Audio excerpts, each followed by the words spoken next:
Call this meeting to order. If we could all stand for the Pledge of Allegiance, please. I pledge allegiance to the flag of the United States of America and to the republic for which it stands, one nation, under God, indivisible, with liberty and justice for all. Madam Auditor, if we could have a roll call of the members present, please. Councilmember Whitten. I am here. Councilmember Graham. Here. Councilmember Jessen. Here. Councilmember Larson. Councilmember Paparad. Here. Councilmember Rivas. Here. Councilmember Sims. Present. 6 present. And then let's get to the approval of the minutes for September 24th, 2018, October 30th, 2018, November 27th, 2018, December 19th, 2018, and the budget minutes for October 11th, 2018, and October 16th, 2018. What's your pleasure with these? Move to approve. Second. We have a motion and a second on the floor. Any changes or discussion? Hearing none, all in favor signify by saying aye. Aye. Opposed? And as you guys are all aware, I had Joy send you out for the January minutes. They're done, but I'm sure we haven't all had a chance to review them, so we can take those up at our next meeting. First reading, please, Vicki. Notice is hereby given the taxpayers of Porter County, Indiana, that the proper legal officers of Porter County, Indiana, will meet the Porter County Government Administration Building at 155 Indiana Avenue, Valparaiso, on February 26, 2019, at 5:30 p.m. to consider the following appropriation adjustments affecting county budget for the year 2019 and to transact any further business which might come before the county.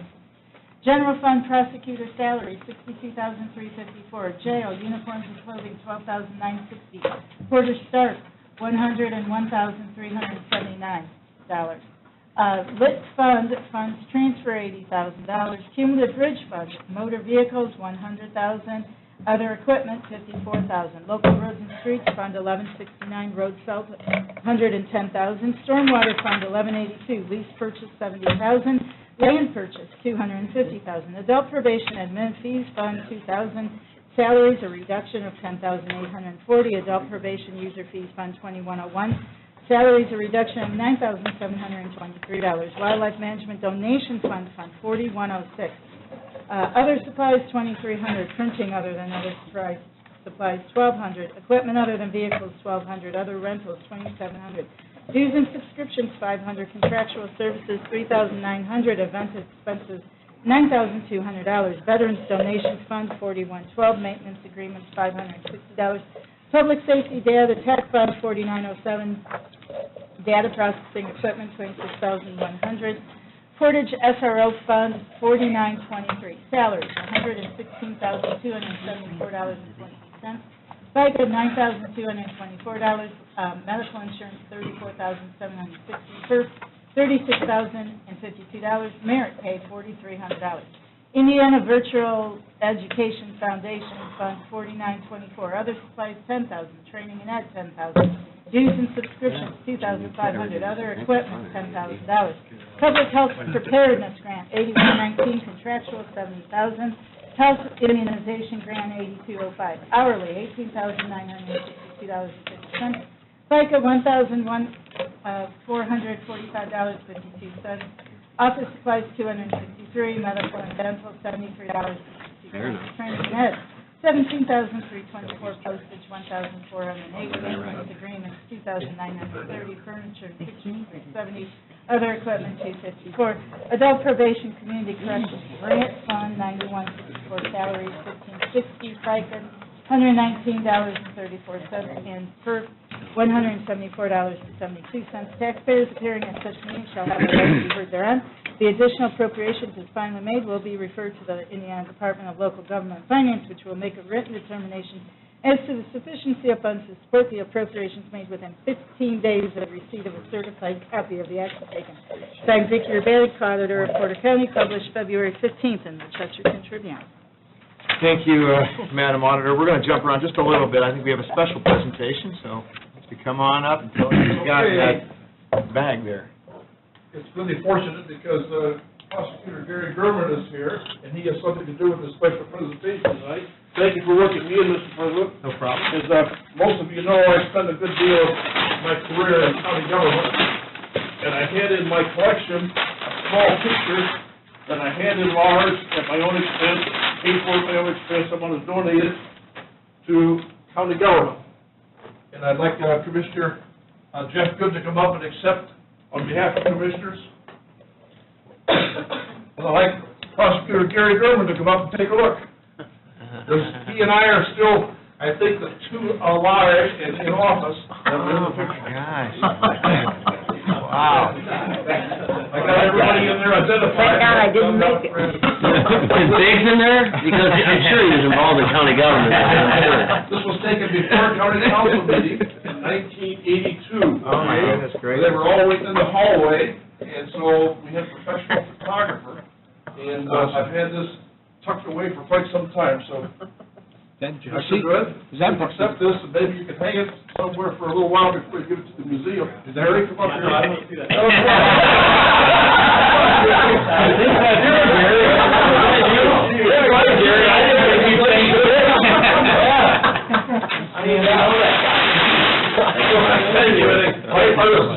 Thank you. Thank you very much. It was my pleasure. Something good in a closet somewhere, right? Thank you very much. Thank you. Anytime you got anything that was state government, I got out a little early, so give me a call. We're going to find some old pictures of you and come downstairs. Safe travel. Thank you very much. All right, so we're going to jump around a little bit here because of time constraints that people have. So I want to start off with Jessica Bailey. If you could come up here if you're here. I know you had to be somewhere, and then we're going to go over to... Yeah, but we have that. Yeah, we went to you. So we're just sort of a relatively brief format. As you know from our last meeting, we wanted monthly updates on how the election was going, how the process was coming together, any stumbling blocks that you may have encountered, and anything that you might need from this body to get through those stumbling blocks. So why don't you just kind of give us a quick overview? Okay, well, today was a busy day. We had all of the equipment that was delivered, and we had it assembled at the 4-H exhibit hall at the Expo Center. All of that has been assembled and was delivered to the equipment room today. We did have some changes with the central count machine. It was scheduled to go over to the courthouse, but we decided to move it to the tabulation room, which is connected to voter registration, because that area is under 24-hour camera, and they have the better system for keeping absentee ballots. So we're going to kind of take that room back over a little bit, and so we had it rekeyed today. So there will now be 2 keys to get into that room. One will be for the Democrat clerk, and one will be for the Republican clerk that are bringing the absentee ballots back from early voting. You're going to need to have both keys in order to get into the room, because the lock and the deadbolt have different keys. So with respect to the primary that's coming around the corner, are we on target? Are we in line to make that come off seamlessly, or what's the story there? We're on target. We are finishing training on all the new equipment tomorrow. We will have the last bit of training, then we'll be able to train all the early voters. We have a system set up downstairs in the courthouse that will allow all of the early voter election workers to go through the process from using the e-poll book to printing out, using the printer, using the express vote, and then depositing it. So they'll be able to go through the entire process while they're being trained. Are you encountering enough people, We're definitely going to need more people. We have reached out because what we're finding is that at the elections conference, they give us a ton of material. A lot of it's all very good material. The calendar that they give us is more about paperwork and less about systems.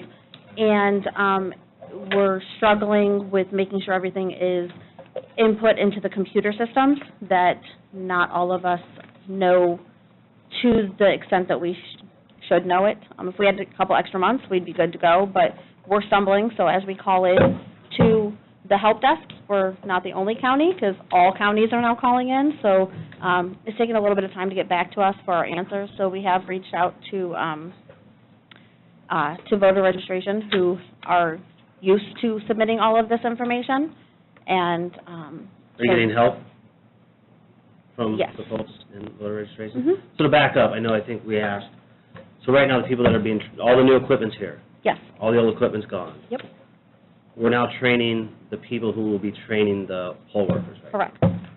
So how many people are being trained on this? It's not, there'll be enough, 6 people are being trained. including you two? Yes. So 4 other people? Mm-hmm. And then you're going to go out and train in the different communities where the elections are? Or are you training here, poll Well, workers? the early vote individuals that we use will be trained here, because they'll be able to go through the entire system, set up. They're going to get still the same training, but they're going to come to us for it, because that's 8 to 12 individuals as opposed to 200 individuals that we're going to use on Election Day. So those individuals, we're getting trained first, and then from there, we're going to be able to, we've already reserved rooms in Hebron, Valpo, Chesterton, and Portage in order to do poll worker training for day of. We're going to go out into the communities to make it a little bit easier for people to access. And then the goal is to go to each community twice on different days of the week, and then we'll also do training in Valpo. On a larger scale, we're going to have breakout sessions, so everyone will get the same general information, and then if you're going to be a clerk or an inspector or a judge, you will then break out into that. And you'll also be able to touch the equipment and be able to walk through the process. So as we sit here today, you're comfortable with the number of people you have getting the initial training? Having 6, you think that's sufficient to do what you... For the initial training, Yes. yes. All right. Now, we will need to train other individuals to be able to train all of the classes, because going into the community, that's going to take a lot more people than just hosting a Saturday training. So for early voting is what you're looking for right now? and Correct. You have those sites prepared, you know where you're going for early voting, same places as Yes, always? with the exception of Union Township, because Union Township isn't on the ballot. Do you have enough poll workers lined up? Currently, no. How many are you short? Pretty early on. Yeah, almost all of them. We have, before we can fill all of the positions, we have to get the recommendations from the chairman. But we do have people calling in. We are making lists of people who are interested, and there's quite a lot of positive feedback. Yeah. Much more than I expected. No kidding.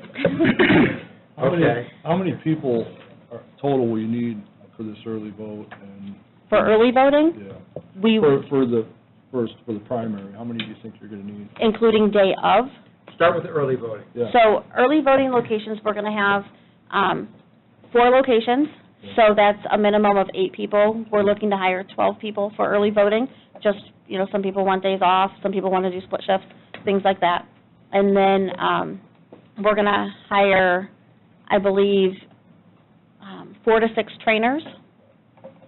And those are the ones who go out into the community in order to train the election workers. We're going to hire 4 individuals to work absentee in order to fill the requests that come in, and then also mail out the absentee ballots and then sort them as they come in. So I think maybe, on election day, do you know exactly how many poll workers you need? And then at what point in time do you wait for the party chairman to give you, they give you a suggestive list of Yes. poll workers? Well, first we need to know how many polling locations we're going to have. As soon as we're able to narrow that down, which will hopefully be within the next 24 hours, then we'll know how many more we're looking for. But yeah, they submit their list to us at least a month out. How many days Wait. do you see the training lasting? Is it How many just gonna be days? like 4 visits, 3? It'll be 1 visit for, are you talking about early voters, or are you talking about poll workers? Both. I mean, if you're training somebody to do that, to occupy that position, and you were talking about having training sites, are we having it one single day? Are we going back into that same community and doing it 2 or 3 days? We're trying to get, I'm just trying to figure out how many days you're gonna have tied up, because I'm just looking at our overall experience. we'll have 2 weeks. Okay. 2 weeks roughly of training for poll workers to be able to attend. Each session will be 3 hours. What's the timing for tell me again, the 2 county chairmen to give you their proposed list? When's that supposed to happen? I don't remember the exact date off the top of my head. I So can those email dates it come to and you, you haven't but- gotten the list, you need to Yeah. let somebody know because. Oh, absolutely. And we have our own list Look at other going. options. We have our own list going, but before we're able to place them and guarantee that, yes, you will be working on Election Day, we need to know from the county chairman how many they're able to And- provide. I need a clarification. Who's going to make the decision on how many polling places you're going to have in the county? Well, a lot of it right now is determined based on a possible referendum. If we don't have the referendum, then that greatly reduces the number of polling locations. We that talking we about need. Dunlin, or are we talking about, yeah? Yeah, we're talking about Dunlin. There's a chance they won't have the referendum? Wow, they're just in the process of getting that. They're out, they're getting They out in the haven't community now, filed. trying to get feedback. Yeah. Right, we haven't received any paperwork, and No paperwork. Is there a deadline for that, for them to, I mean, you've got to get rolling to figure that out? we should have had our ballots turned in, and so what we're reading in Indiana code is that it should have been this past Friday at noon, but because it's an extension of a referendum, the process is a little bit different, so we're waiting for the attorney to clarify that process, What attorney? the election board attorney. Are you working good with the election board? Are they helping you moving it forward? Just if you need things, please keep us, if you send out, just keep us informed, keep both boards informed. We'd also like to compliment you because I've seen you here several times during the week, and I know that you've got all kinds of things going on, and so it looks like the transition's going well, and I think you're doing a great job so far. So we don't want you to stumble. That's one of the reasons, just like Jeremy said, we want you to reach out. Thank you. Circling back to the referendum at Duneland, Porter and Burns Harbor are not having primaries, Correct, they don't have, so is Duneland picking up the cost of the election the schools would pick up the. for the primary? Okay. Based on last year, how many poll workers do you need, assuming worst-case scenario? Worst-case scenario, what were we, about 260. And where's your number at right now? That's probably a high number, I agree, but where are you at right now? That's including the referendum, if we need Right, all of that. but how many do you have right now? You just got digging in right now. Just started. Yeah. I think we have maybe a list of 50 right now. 50? But again, we have to wait for the chairman to give all of theirs, and we're still quite a few months out. We're working with Kurt to get the "Are you interested in being a poll worker" form put on the website. That way, if they're interested, all they have to do is submit it and submit their information, and then we'll get them. What's the timing of that? Yeah, I was gonna say, When's that what's going the, on? well, I guess my bigger question, what's the cutoff where you've got to listen to the party chairs to fill these slots? What's your deadline on that? We have to fill with theirs before we fill our own. Okay, well, you gonna let that go right up to the last minute, or No, how we have far out? to, what are they, do you remember? I don't remember the exact date. I Can can you, email you the exact date. we're asking for some dates here like Yeah. that. Can you send us Yeah. an email? I mean, we don't want to wait till Right. next month, because Right. maybe Right. we're getting too closer. We want to know the dates. Well, I mean, I'm assuming you're gonna have enough time to fill the slots. Oh, yeah, absolutely. I want to say they have to give it to us around a month out, but, so Okay. there's still plenty of time in order to. But get them if trained you and wait, everything. if you wait a month, you mean a month out from the primary? Yeah, Well, that means you gotta train Mhm. the workers inside that month. correct. Okay. Mhm. I mean, it's getting compressed quickly. I agree. Okay, any other questions for the clerk? One last thing, did the commissioners, and maybe he's still with the pay, was that all, is that all set? Have we gotten? They I don't haven't think on the they board have. of commissioners yet. I know there was a little bit more discussion. We're trying to boost pay, but we're trying to keep it under a certain threshold, because I think there's going to be a lot of unhappy people if they receive their second poll worker check for the general, and they realize that, taxes and things like that were taken out, that they are unexpected. Okay, any other questions at this time?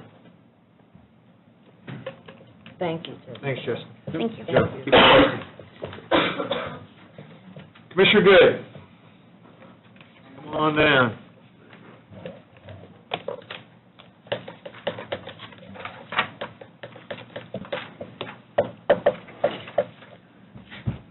And then we're going to jump to the end. Do you want to do the zona thing too? Yeah, Or let's here, just- or whatever you want to do. So let's start off with the wildlife management donations. We have additionals of $2,300, $1,200, $1,200, $2,700, $500, $3,900, and $90. Motion approved. We have a motion and a couple of seconds on all the additionals. Any discussion? Donation fund. Roll call, please. Councilmember Graham? Yes. Councilmember Justin? Yes. Councilmember Larson. Yes. Councilmember Paparad. Yes. Councilmember Rivas. Yes. Councilmember Sims. Yes? And Councilmember Litton. Yes. 7-0. Let's talk about LIFs. We have the LIF fund, additional $80,000 to fund funds transfer.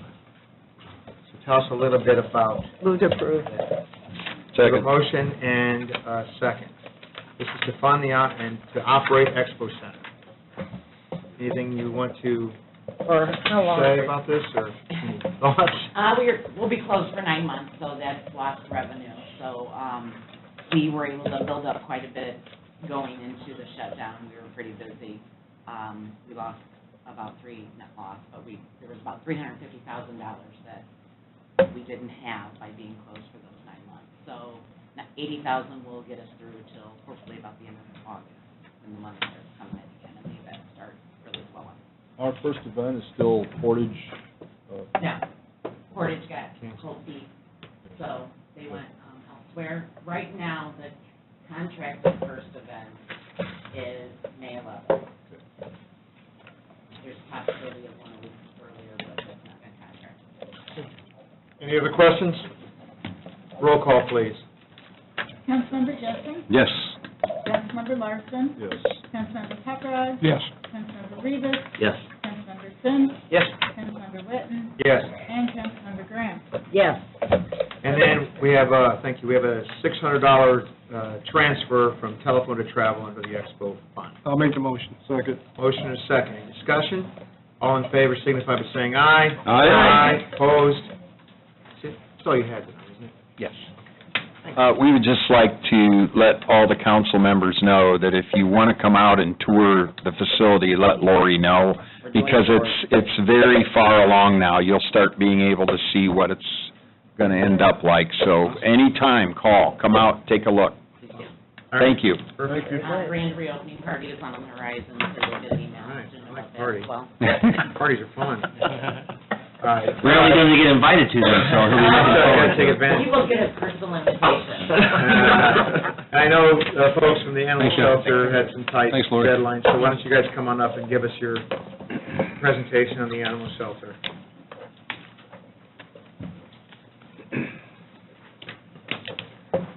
Thank you. Thank you.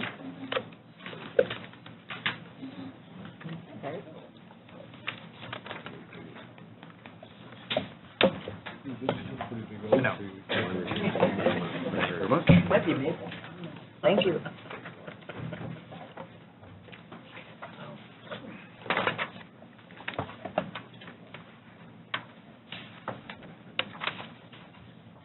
All right, let's roll. All right. Thank you for giving us the time to come forward and tell you about our wonderful accomplishments this year at the Porter County Animal Shelter. Yeah. We're going to be comparing 2018 results with 2016. 2018 is our first full calendar year in the new shelter with our increased staffing and animal control being back at the shelter. And it's our first full year of accepting animals from Portage. 2016, same idea, but all of that was being done at the old shelter except for Portage. So these three improvements really helped to make this year one of our best years, our best year at the shelter. So our intake highlights for the year: 2016 we had 802 intakes. 2018 we had 840. It's an increase of only 38 animals, but we did take in an additional 154 from Portage. So adding Portage did not increase our numbers that much. Always good. Owner surrender intakes are also up. 2016 we had 57. 2018 we had 122. The new and larger space, obviously, at the animal shelter made that possible, that we can take in more owner surrenders at this point, too. Are we at capacity there at all? Are we close? That's good. At this time of year, it's a very slow time of year for us. So we are not even close to this point. So, stray intakes, also in 2016, we're 706, in 2018, 602. We do attribute the reduction of the stray to more owner surrenders being taken in, so we have less stray animals. A lot of owners, if they can't surrender their animals, they will dump them. So we think that has helped, as well as our animal control officers when they are out in the field, if we get a call on a running a large animal, they actually spend the time to try and find the animal, the home while they're in that neighborhood. Normally the dog is from that neighborhood, they'll go door to door to find out if the dog belongs to anybody. The Lost and Found Pets in Porter County page also helps to reunite our lost animals. I believe we have over 13,000 followers on that page, and we can get, I think this year, Bert has said we had 160,000 shares on one animal that was lost. Really getting them out there and getting them noticed. Our outcomes for the year, and this year we had 890, in 2016 we had 826. That's an increase of 8% as opposed to 2016. And we, our transfers to rescues went from 186 in 2016 to 98 in 2018. The larger space makes it easier for us to keep the animals, as well as spending more time rehabilitating and modifying behavior if needed. So, return to owners, consistently, kind of, it stays in the range of 25 to 30% of the outcomes. This year we had 246.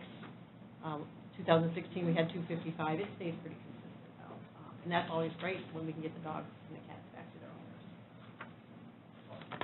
Our adoptions this year, we hit an all-time record of 502 adoptions. We have never had a number that high before. With 324 in 2016, and we certainly attribute that to a number of different issues. Our staff is better trained to deal with behavior issues that our animals have now. We're spending more time socializing the animals and modifying that behavior, making them also more adaptable. The new facility gives us more room to do all of that. It gives us more room to train and work with the animals. And the new facility helps too because it's designed to be less stressful on our animals, and that's certainly true in our cat rooms. Our cat rooms are quite the hit. So.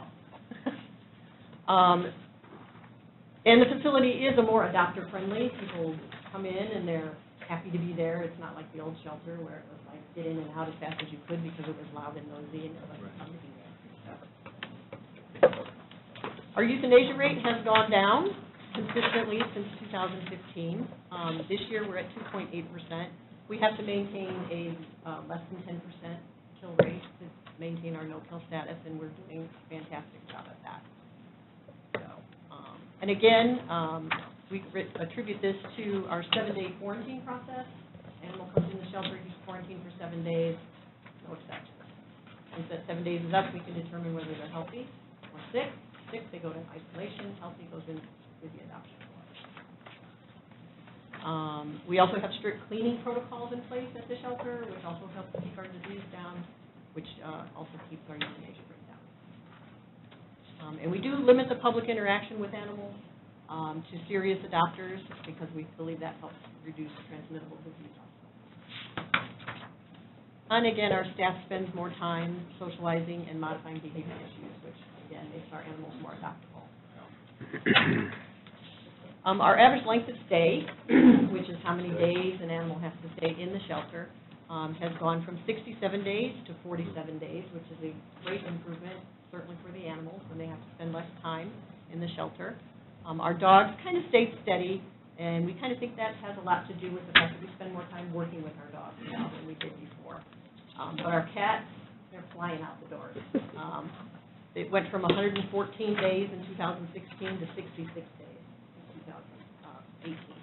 So our cat rooms have really made our cats less stressed and more adoptable, and it's just really, really made a huge difference in our adoptability of cats. Again, our staff and volunteers are working with our cats to improve their socialization, and it's just, I mean, seriously, I can't keep cats in the shelter. Of course, we're coming up to kitten season, so I won't say that very long. It will happen. But even during kitten season last year, once we got through the kitten season, it was a steady flow of cats out the door. So it really helps. And the rooms are less stressful on our cats, which also helps make them more adoptable. And it provides a more friendly environment for the people who come in. They get to view the cats in a natural environment. The cats are playing. They're not locked up in little cages. and they're not stressed out, so it just makes it easier for people to choose that right animal for their home. All of this helps to keep our budget, or keep us under budget. Our overall spending last year was 9.4% under budget, and this includes animal control and animal shelter funds. Our variable costs were 17.4% under budget. This is our hourly personnel, other supplies, household, bedding, veterinary services. And we do believe that it has a lot to do with the length of stay. We have the animals less time, we're spending less money on them. We also believe that the volunteers and animal control staff helping out at the shelter has helped reduce our hourly wages, as well as other costs that are associated with getting them out. Vet services obviously is going to be reduced because of our quarantine procedures and our cleaning protocols, and the new shelter is designed to keep those sick animals separated from the healthy. We do want to be accountable and transparent.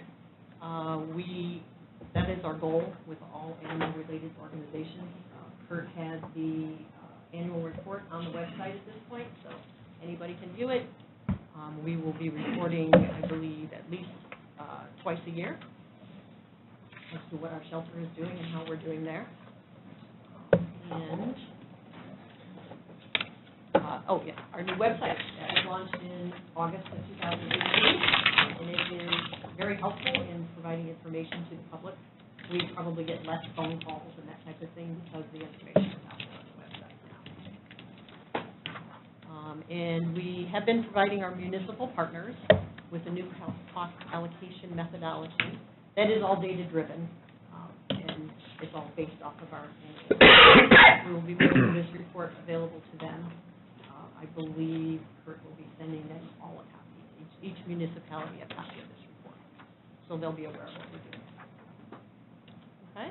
And we will be doing an annual report every year, starting with this year. We appreciate everything that everyone has done to make this possible and to do this. I have a question. Yes, ma'am.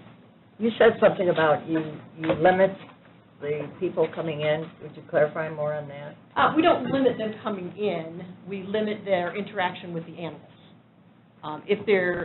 Some people come in the door, they want to see the animals, that's fine, you go back, you can look. We don't let them interact with the animals until they've actually filled out an adoption application, which kind of signals their intent, that they do want to adopt them.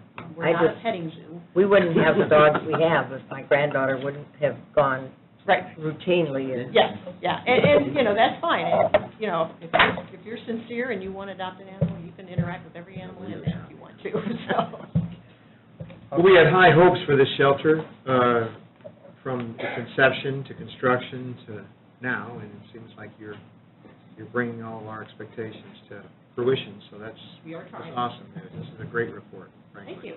Yeah, congratulations to Tony, to you, and to your entire staff.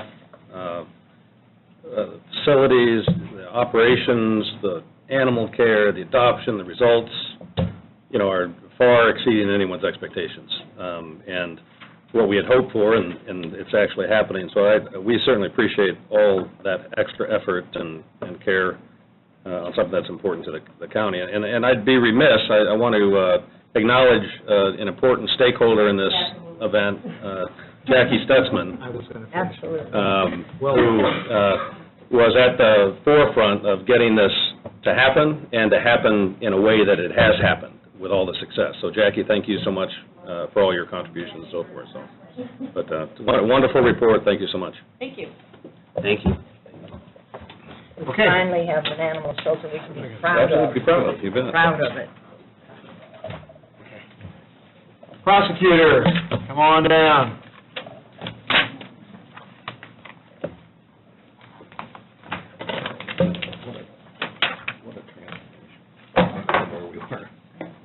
How's it going, Gary? Fantastic. I imagine it is. Yes, it is. So, you've got our new prosecutor's request in front of you, and I know, Gary, you and I have had some conversations, and I know you've conversations with others perhaps, and I'll come down and see the office and see how it's going. But I think we might have some questions for you on your request, and you might have some questions for us. So Absolutely. why don't we start with, Gary, why don't you just give us a little kind of background on what predicated this request, and then we can kind of go from there. Sure. I know I'm out of order by coming to you with this request in February, so I appreciate your hearing the request at this time. I want you to know how serious I am about the request and how serious the need is for the court managers that I've asked for. I'm not totally sure about this, but I believe the prosecutor's office is the largest law firm in Porter County.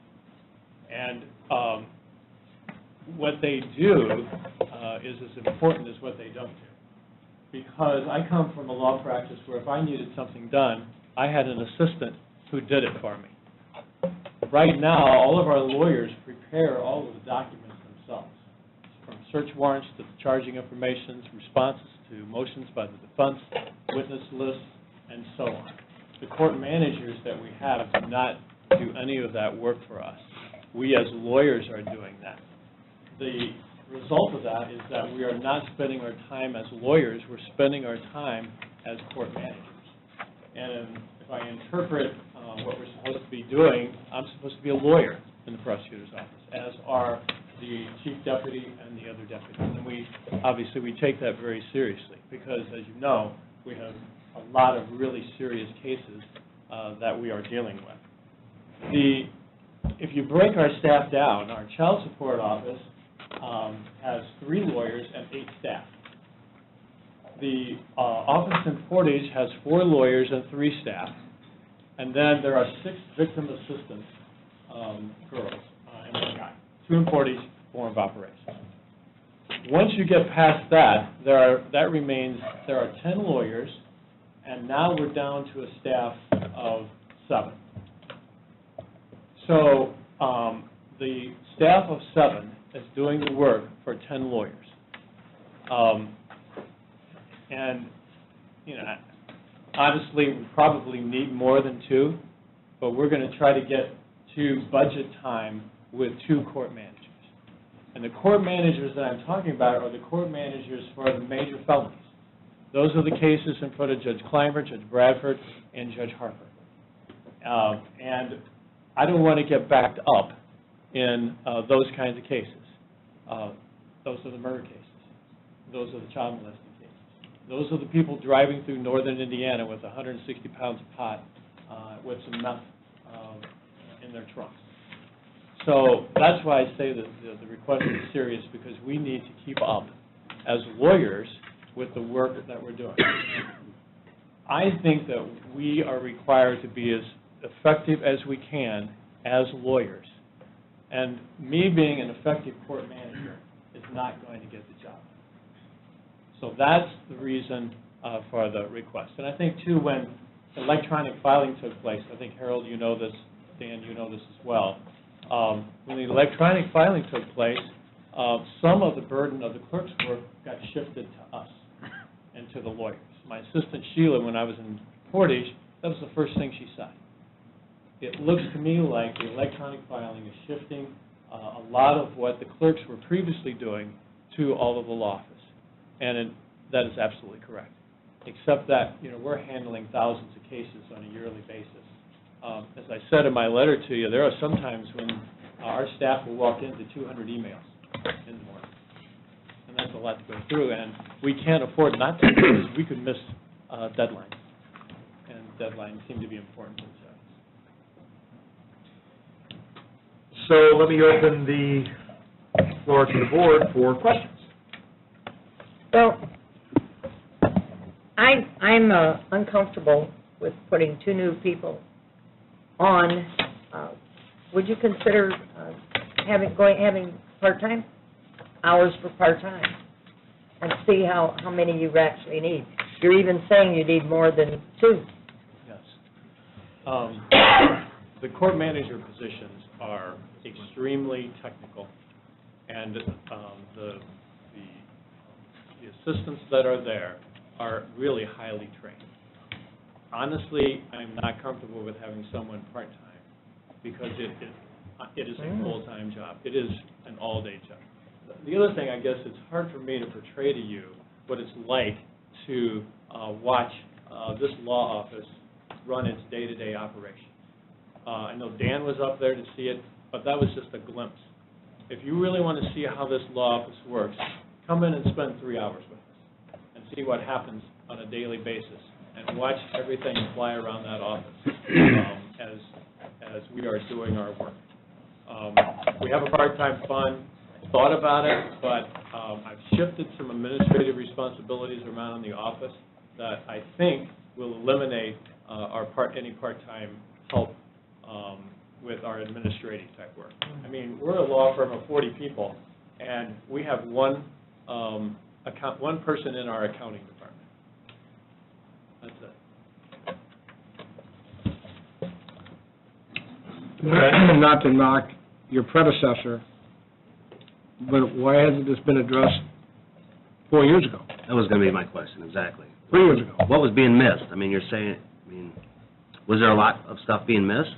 Well, what we've done now is we have rearranged what they're doing, and we've eliminated some of the things that the court managers are doing. And I think what was happening, too, is, I don't know, I'm going to say this, we want to move the cases along. You know, I don't want these cases going on for 2 years, 2.5 years. And so we're addressing that issue so that these cases are heard and heard timely, and I think that's a major part. And I think the other thing is I just don't think it was asked for. Me talking to the staff, No, it wasn't asked they've been asking. No, it wasn't asked for, there's no question about that. I think the question is, maybe we should be a little more candid. Is this an attempt to fix something that you came into that was broken?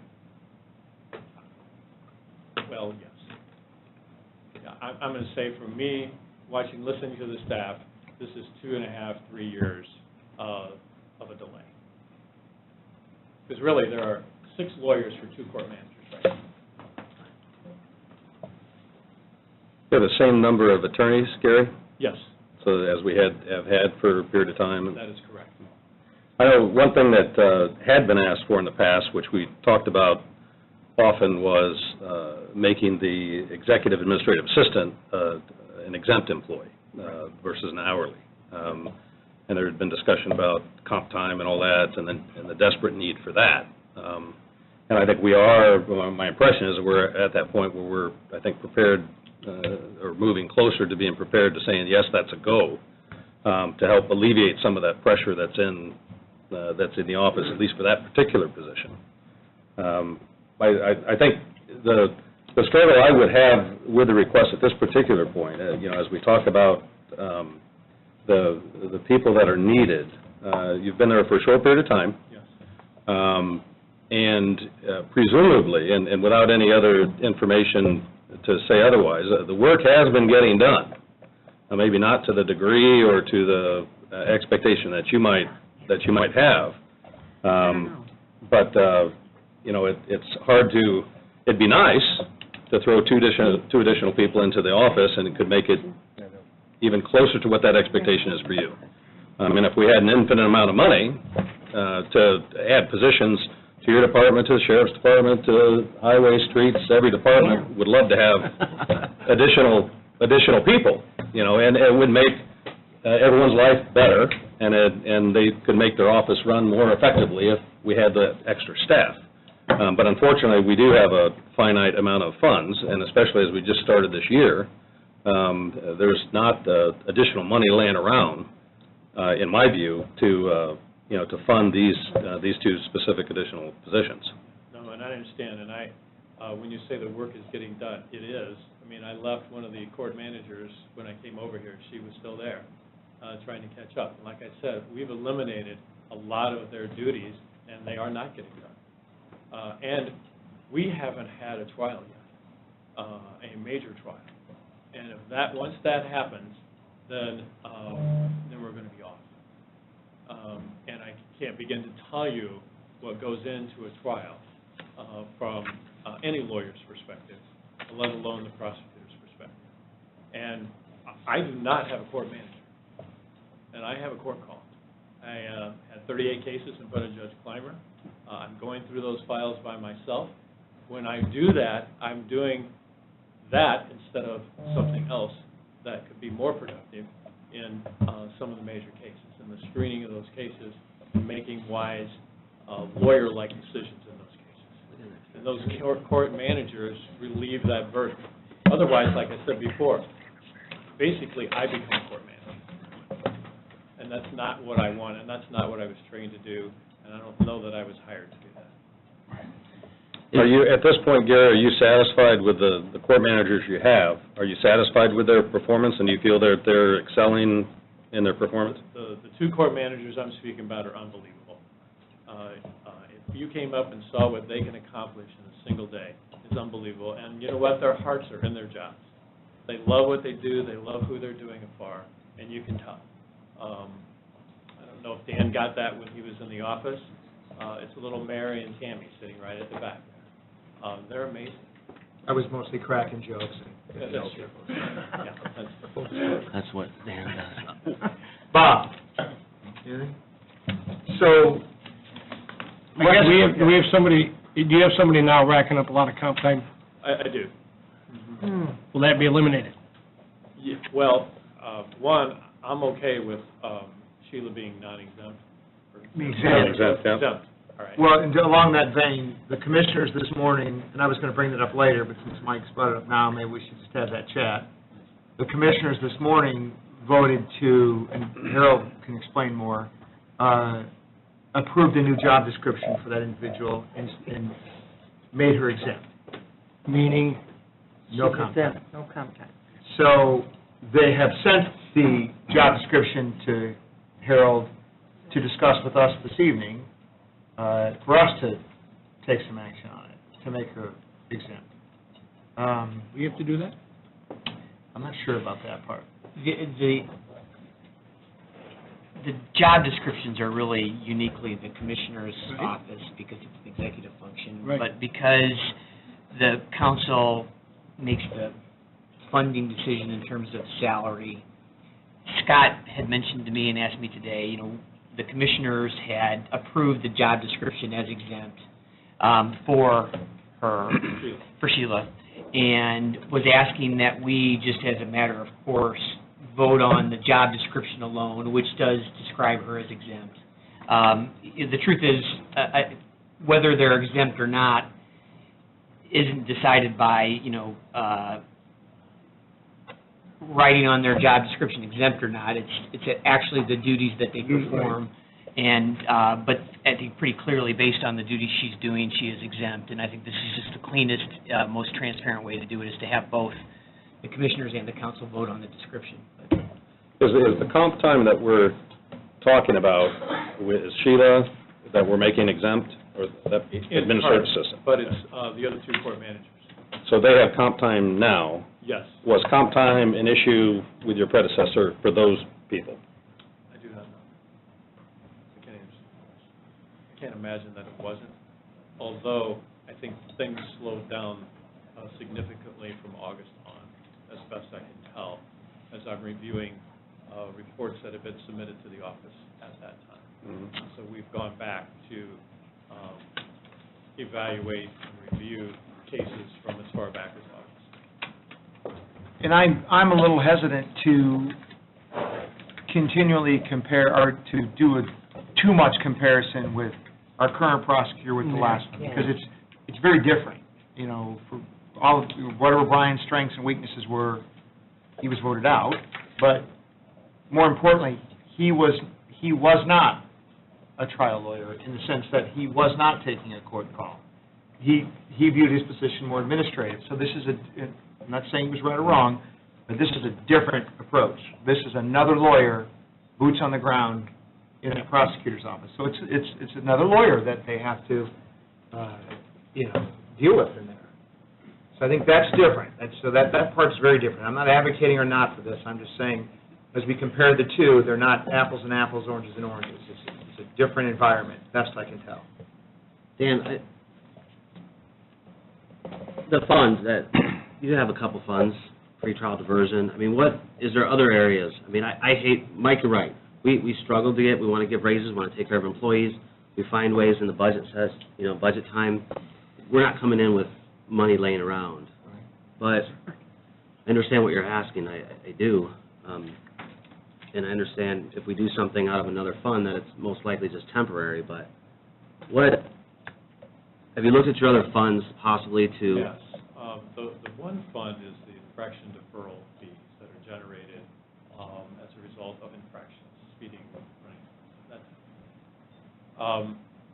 I have hesitated to look into that fund because in talking with the auditors, my understanding that based on the expenditures that are already being taken from that fund's going to be depleted in 3 years. Now, I have taken some steps to help get some more money into that fund, but right now, we haven't been doing what we're doing enough to see a difference. If this were December, I'll probably know more by early summer, just to see what the difference might be that we're going to make. But the other one is just pre-trial diversion fees fund, and I'm not familiar with how much money in that is left in that, except that. Vicki, bring that up. Which fund? Pre-trial. I'm sorry, pre-trial diversion. No, that's Gary, would you be willing to move on the number of people? I mean, could we cut that to one individual possibly and see how that affects the office and maybe try to revisit this at some point? Because, I mean, just us finding that salary is going to be difficult. Like you said, we haven't in the past, and I'm not picking on anyone that's here, but we've always kind of held the line on, especially your position. And so I don't want to say that we're not fully aware that you're changing things in the office, because that would be a mistake. But I do know that looking at our funding, it's going to be difficult to come up with two salaries, insurances, plans, and everything else. So in my personal opinion, I would feel much more comfortable looking at adding a single individual in that position than two currently. Give it 6 months. Could we take one person out of could we just say one person paid out of the prosecutor pretrial diversion? How much time is that? I want to get it, I would like to have this conversation when we are discussing the budget. Right. Yes. Right. But in the meantime, I want to try to, You want to accommodate? accommodate the prosecutor. So what's the pretrial, the prosecutor pretrial, what's the story on that fund? Looks like there's $165,000 there now. cash balance. What's, And their budget for this year is just over, 101. so could this fund sustain? What did it bring in last year? Yeah, well, last year, let's go. Close to 180, It brought in? It brought in $82,245. that's total 82,000. And we budgeted what? 101, right? This year, you budgeted just over, almost $102,000. Yeah, that's why it's being. One each? Yep. Budget is larger this year. Larger. Well, Money that's Well, coming out of there. I think we also have a concern about the deferral fund, but. Yes. So, I mean, Both deferral fees. One general, one. So, yes, I guess it would sustain it until the end of the year. Because there's $60-some thousand, $66,000 left over right now. And in budget session, we're only 8 months away. Well, you budgeted, what'd you say, 102,000, there's 167,000, if it's bringing in 80, you're only burning 20,000 into that 167,000 cash balance, so there's more room down the road into that. so Vicki, if we took one person out of this fund, this pretrial user fee fund, we could sustain that for the year, right? Well, we would watch it as it would. And give us a little time to get into budget Now, session. when we talk about this, we're including FICA, PERF in this fund, I do not want and it yet. supposedly the health Yes. insurance contribution. So, one person.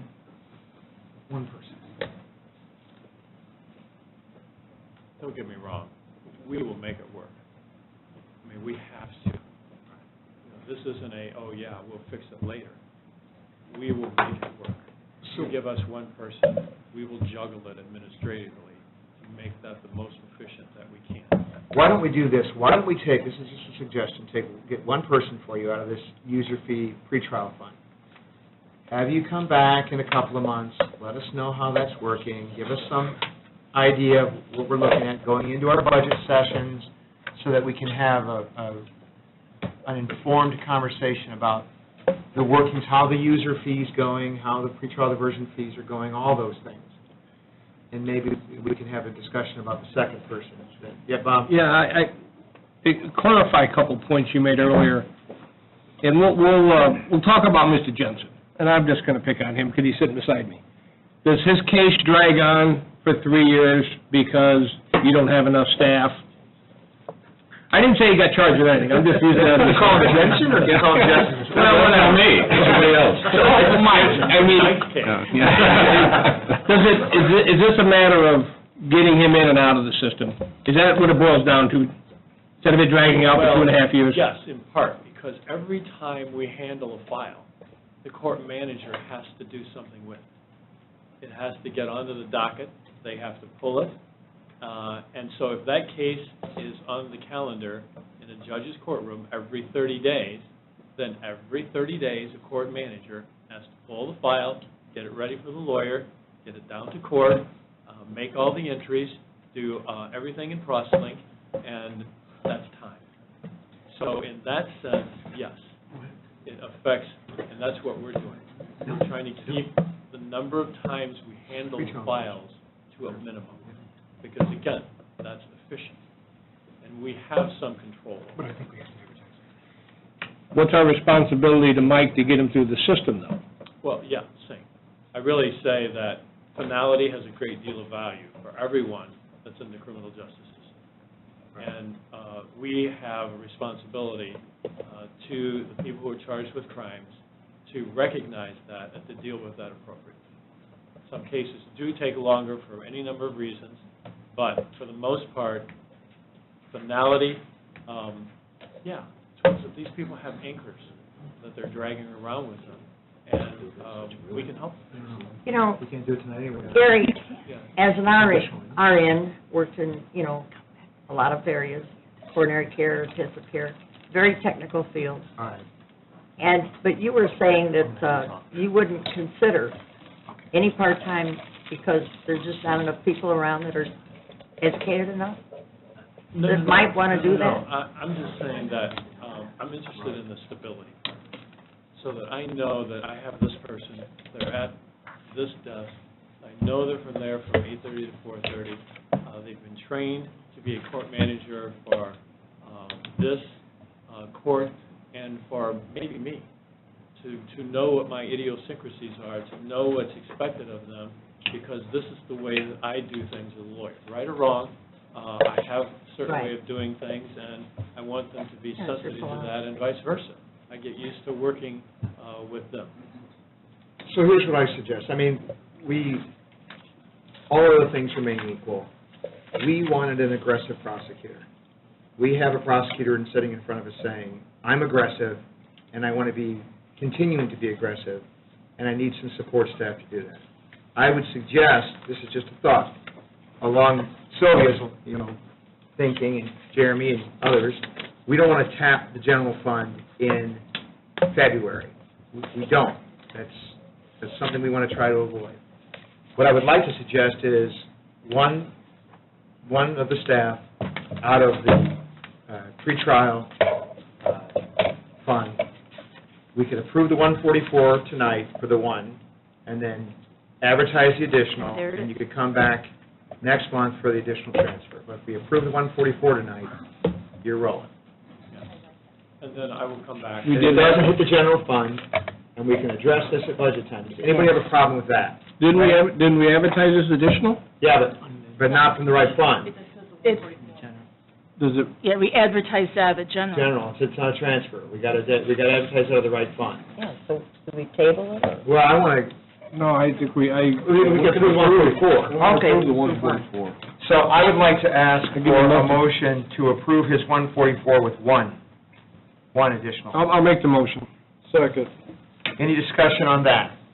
Come back next month, get the additional. From and the then come back. non-general fund. Not right, but then come back in 90 days, 120 days, see how this it's fund's going. doing. Yeah. Maybe you'll come back and shock us with this wonderful influx of money into these funds. But It'll be infinite. We'll fund the entire county off that. $100 a pound. Can I get a roll call? Any other discussion on the 144? This is just the 144. The 144, yes, just for the one person. Well, I got a question with the funding part of it, though. I mean, does this leave him without the ability to hire this person immediately? I mean, I think you can. You still got money in this fund. Yeah, and You're just gonna deplete that fund, we're gonna fix it. you already have the salary line item, FICA, perf, and assuming the person takes health insurance, you already have those line items. So we'll be drawing from those line items, but we better replenish it with an appropriation next month, or else those Okay. line items will start to go negative. so he can go out, we'll approve this, he can go out and hire somebody immediately. As long as he meets our status change deadlines. All right, can I get a roll call? I will. And that was for all departments. Can I get a roll call on that motion, second, please, Madam Auditor? Councilmember Larson? Yes. Councilmember Paparad? Yes. Councilmember Rivas? Yes. Councilmember Sims? Yes. Councilmember Witten? Yes. Councilmember Graham? Yes. And Councilmember Jessen? Yes. 7-0. It sounds like you need to get with, So if you would, so Gary, if you could get with the auditor, we'll do the request for the additional from the non-general fund, and I don't care, whichever one you think is more solvent, and come and get it on the agenda for our next meeting. Vicki, do you understand what I'm saying? Yes. And I assume it's the pretrial, the prosecutors. Well, you just approved this out of the pretrial one. We just Yes. approved the 144. Right. Mhm. We haven't approved that of anything yet. We just approved the 144. You approved an amendment to the salary ordinance, Right. yes. So But you just, didn't approve the money to go with it. right, so that's what so that's it, man. So I need to be here. You do unless you don't want the money to pay the person that you're gonna hire. So, yes, I would be All right. Anything else from the prosecutor at this point? All right, Gary. Thank you very much. Thanks, Gary. Veterans. We have an additional of $560 to maintenance agreements. and motion to donations. approve. A motion in 3 seconds, which is a 6. That's nice. Any discussion? Hearing none. Me being the only veteran up here, appreciate the work you do. You're welcome. Wow. You're welcome. We didn't know that, Dan. You're welcome. It's been going up a few hundred times. Can we get a roll call, Vicki? Okay, yes. Councilmember Paparad? Yes. Councilmember Rivas? Yes. Councilmember Sims? Yes. Councilmember Witten? Yes. Councilmember Graham? Yes. Councilmember Jessen? Yes. Councilmember Larson? Yes. Thank you so much. Thank you, sir. Good evening. Thank you very much. Thank you. Let's get to the health department.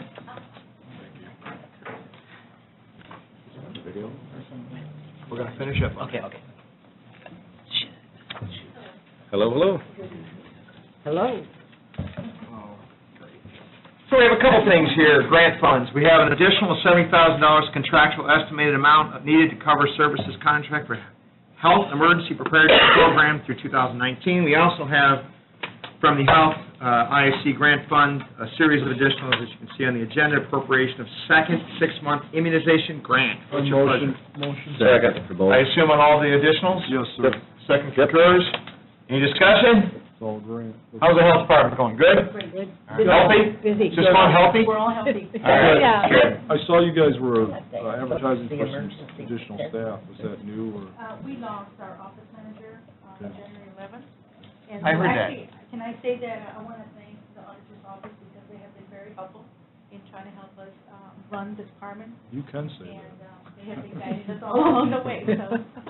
They are very helpful. Can I get a roll call on these additionals, please? Oh, somebody said, hold on. Sylvia's got a I question. wanted to know, Slow down. what is the emergency preparedness? What Okay, is that? What it is, it's a grant that's given by the state. Okay, that's, Okay.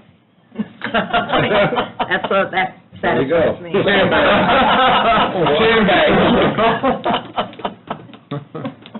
Is that good enough, Sil? Sandbags. Yes. All right. Let's get that roll call. Councilmember Rivas, Yes. Councilmember Sims, Yes. Councilmember Witten, Yes. Councilmember Graham, Yes. Councilmember Justin, Yes. Councilmember Larson. Yes. And Councilmember Paparad, Yes. 7-0. Awesome. Thank you, ladies. Yep, thank you very much. As you drive around Porter County on the billboards, that's part of what this communication grant does, is put our ads up for different things on billboards. So you'll see them on Highway 2 and 320 and in different places, so, and ads in the newspaper. We want people to be healthy, get your shots, get your whatever, come to the health department, so. Thank you. Very good. Thanks Have so a much. good Have a evening. good evening. Thank you. Highway Department. We've got, well, gentlemen, how's it going? Too shabby, really. So we got a couple of requests here. We have an additional local roads and streets fund of $110,000 to road salt, to purchase road salt due to price increase of $12 per ton. Along that same vein, we've got a transfer from MVH fund, $75,000 from bituminous to overtime to finish year in overtime account for Motion to salting. approve the additional and the transfer. We have a motion on additional and transfer, and Sylvia, is that a second? Yeah. Any discussion? Hearing none, let's get a roll call on both, please. Councilmember Sims, Yes. Councilmember Witten, Yes. Councilmember Graham, Yes. Councilmember Justin. Yes. Councilmember Larson, Yes. Councilmember Paparad, Yes. and Councilmember Rivas, Yes. 7-0. Awesome, guys. Do you have any questions for Highway? No, they're not coming back. It's to finish the year in overtime. See you next year? Snow and ice storm. You're doing a good job, guys. That was a horrible snowstorm. Thank you, appreciate the support. Have a good night. Adult probation. So we have adult probation admin fees reduction of $10,840 to salaries, replacing 15-year officer with newly hired officer with less experience. Along that request is a Form 144 memorializing that, $10,840 to zero. What's your pleasure with that? Moved. We have a motion and a second. Any discussion? It's pretty self-explanatory. Can I get a roll call, please? Councilmember Witten, Yes. Councilmember Graham, Yes. Councilmember Justin, Yes. Councilmember Larson. Paparad, excuse me. Councilmember Paparad. I know, Councilmember Paparad. I choked on my, He's offended, you realize that? Councilmember Paparad, Yes, pretty things. Councilmember Rivas, Yes. and Councilmember Sims, Yes. 7-0. Adult probation user fees, there's a reduction of $97.23 salary, and a Form 144. Motion on both? Yes. Is there a second? And a second. Any discussion? Again, pretty self-explanatory. Roll call, please. Councilmember Graham, Yes. Councilmember Justin. Yes. Councilmember Larson, Texting and, Yes. Councilmember Paparad, Yes. Councilmember Rivas, yes. Councilmember Sims. Yes. And Councilmember Witten. Yes. Okay, 7-0. Thanks so much. Have a good evening. Thank you. Have a good night. Jail. Shouldn't we be addressed as council person? This kind of sexy. Gender neutral? Stop, Bob, that's the first time you've ever. Sheriff. It's a new world. Living in a new world. Just in case. So let's start with the easier one, adult probation, community corrections, pretrial grants, jailer portion, additionals of $1,560, $119.34, $174.72, to correct the 19 salary increase of a first-class jailer. And then along that, there is a $144,38,988 to $40,548 first-class jailer, again, to correct the 19 salary increase of a first-class jailer. What's your pleasure? Make the motion. We have a motion. Is there a second? I'll second. Did we make a mistake on the salary ordinance, I take it? It's the increase. The grant runs from July 1st through, and then June 31st. And we didn't take into consideration the increase that came this year. So You this mean is the pay correcting rate? The pay rate. And this is all grant money, right? Grant money, and we're going to work on that because the grant will come up again in July. So we'll make sure there's a buffer in there for next year when you give us our rate next year. Yeah. I like that. Start early. Start in February, man. He's all over that. Any other questions on this? Vicki, did you have anything to add? That pretty much sums it up, right? Yes. All right. Can I get a roll call on the additional and the 144, please? Okay, Councilmember Jessen? Yes. Councilmember Larson? Yes. Councilmember Paparad? Yes. Councilmember Rivas? Yes. Councilmember Sims? Yes. Councilmember Witten? Yes. And Councilmember Graham? Yes. 7-0. Now let's get to the, Good luck charm. let's go to the other request, and this is a general fund request of $12,960 for jail officers' body armor. And I had the opportunity to speak with the sheriff and express some of the concerns that we just had generally, not with the sheriff, but I mean about granting an additional out of the general fund in February. And I understand the request, and I understand the reason and the importance of the request, but my request back was perhaps we could find some money, not general fund, to make this purchase out of. And I think, it's up to you. Well, tell them what we come up with, and I'm going to say something after you tell them that. Well, within the 3 minutes I got to try to look at things, so I could see, I'm thinking possibly inmate process. 3 minutes. It was only 3 minutes. I'm like, so I think there might be enough in inmate process. But you have to understand, for years, we would get the best for the jail and the police from the commissioners. And then about a year ago, they said to go to the council. So we looked up the statute, and according to the statute, we are supposed to go to the fiscal body, but we've never done this to the council before. The problem with the vest, and it's a lifelong problem, and you know what it is. They put a shelf life on these vests. Is it correct? We don't think it is, but what are you going to do? I mean, they say the vests are so long, and then they're not supposed to be effective. So we don't really want to test that, But next year, and we want to let you know this, we have 40 vests on our police side. How many? 47 vests that we need to replace. So you're talking $40-some thousand. Well, when we get, and honestly, when we get, and I'm going to address this now, but I mean, when we get into our budget session, this is going to be a conversation that we ask the commissioners, where do you expect this money to come from? And we can kind of have an educated, sort of look at the big picture conversation about what's the best place to pull from. I want to get your request facilitated, but again, we had some clear hesitancy with drawing from the general fund so quickly after the first of the year. So you'd indicated, what was it, the inmate processing? How does that Which one? They'll wipe that out, I think. Vicki, how much is in there? We'll get it. Can you do it the numbers? Are you talking about this side? 40. User fees, right? Oh, I don't understand it here. 4911, I think, yeah. So the balance right now is $82,885. And we're going to buy a van out of there, too. Can we wrap that motion up? So I don't know that can we We could do this by way of a transfer? We have to do an additional on this. Additional on that one? Can they just buy it out of that? Do we have to? Let's look at their budget. If they can buy a van out of this, they can buy vests. Yeah. No, I mean, can they do it tonight? I mean, do we have to approve it? It's their money in there right now. They're going to do anything. Yeah. The vests right now have expired in January. Right. So that's why we're trying to find a way to get you to do it. Well, so far, of the 3 line items that you approved, there's been no expenditures, so it would be up to you, where do you want to transfer this money from into uniforms and clothing?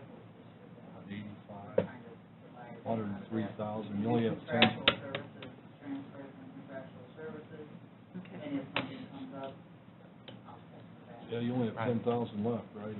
So if we did a transfer for contractual services, can we do that tonight? Yes, that doesn't need to be added. I'll make the motion. Second. We have a motion and a second for the transfer. No. Any discussion? Keeps us out of our general fund. It's good. Did we just miss it in the budget for the year? Is that, we overlooked it? Overlook what? The vest? Yeah. Well, we, that they were expiring? we knew they were. We brought it last year. At some point, we took it to the commissioners. So you're saying, he's saying, why didn't we ask for it? Well, this is the first time you guys have had to come to us. Right. We normally go to the commissioners and we get the money. Can I ask a question about the 47 vests that are coming up next year? They were all bought at once. Should there be a schedule, 7 a year, 10 a year, Yeah, instead of we've getting got- slammed at once? Well, they're all expired, within 5 years, I think it is, at 5 years. We've got some expiring in January, March. So here's what I want you to do, here's what I'm going to ask you to do. And I know you've addressed this with the commissioners to some degree before, but since you're going to be coming to us for these requests, and because we're going to be looking at this at budget time, why don't you give us something written, kind of, this is the best we've got, this is how they're expiring, this is our plan to replace them. All right. So we have an idea of what we need to I can give budget. you this right now and show you what's expiring when. But I want to plan. Isn't our goal to Give it maybe to all. alternate those every, Yeah. year, by year, every other year or That's something? why I want to plan, I want to know what your plan is to replace those.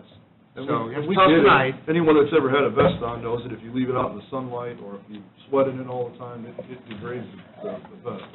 when I was a cop, they always gave me the expired vest. Yeah. I can't imagine why. I'm trying to tell you something, Dan. I still beat the Somebody did actually go and take a gun and shoot into one of these. Expired To see what would happen, and Then they're no good. That's a problem. Start shooting them up with bullets, and I don't want that vest. well, no, but it's expired. The right. problem is you get an officer out there Right. that's hurt, So- and if it's expired, How many expire by the end of the year out of that That's 47? why I want something that gives they us. all expire within the year. Okay. Yeah. Give us, that's a stupid question. But give us a plan, what your plan is to replace them, so that we can make some analysis of that plan. So we have a motion and a second for a transfer. All in favor signify by saying aye. Aye. Opposed? The ayes have it. Thanks. Sheriff, it's you. Who's the guy in the white shirt with the tie? Who is that? That's Tim Manifold, my new chief deputy. Well, why isn't he up here with you? Give it, Let's try to get control of this meeting. So, He's watching my back, sir. Wasn't doing a very good job. what about these vests, man? No, that's right, you don't have to answer. All right, so we've got an additional public safety data tech fund, additional 26-1 to data processing equipment. We have a motion. Second. Second. Your discussion? Roll call, please. Councilmember Larson. Yes. Councilmember Paparad. Yes. Councilmember Rivas. Yes. Councilmember Sims. Yes. Councilmember Witten. Yes. Councilmember Graham. Yes. And Councilmember Jessen. Yes. 7-0. Let's jump down to the Indiana Virtual EDU Foundation. Additional $10,000, $10,000, $2,500, and $10,000 for agreement with Indiana Virtual Schools and Indiana Virtual Pathways. Motion. We have a motion. Second. And a second. Is Discussion. this general fund money, or is this a No. grant? No, it's a grant. Foundation from the... Is that right, Edie? It's actually an agreement with the Indiana Virtual Academies. Academy that we did. It's money funded by the state. Okay. So what they're really doing, today we finally had the second reading from the commissioners. We have a line item established. So what we're asking basically is to put a line item, and that money will go through. I've talked to certain educators, and no one has a problem with this. These are students that are not going to school, that enroll in this program and get paid by the state to go basically get their degree online. So if they went to Washington Township, they would get a degree from Washington Township, but they would have to comply it. What they're paying us to do is the sheriff's departments, they're paying us to go, you can be truant on this program, that you're not turning on your computer. They give you the computer. So we knock on their doors, we go to their house and basically check on these students to find out what's going on.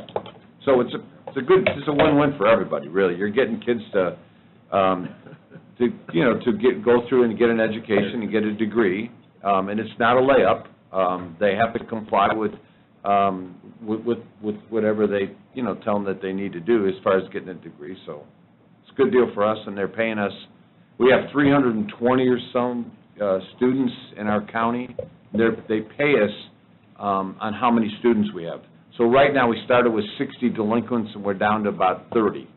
They're not delinquents, truants. And if we get it down to 5 or 10 or whatever, then we'll still get the money of how many students there are.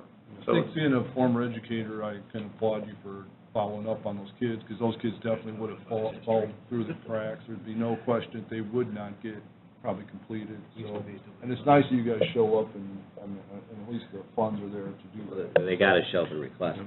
Is that a new program, Dave? The new program, we're the third county that's actually took the ball, so to speak. I mean, they're offering it to the other sheriffs. They're just coming around a little slower.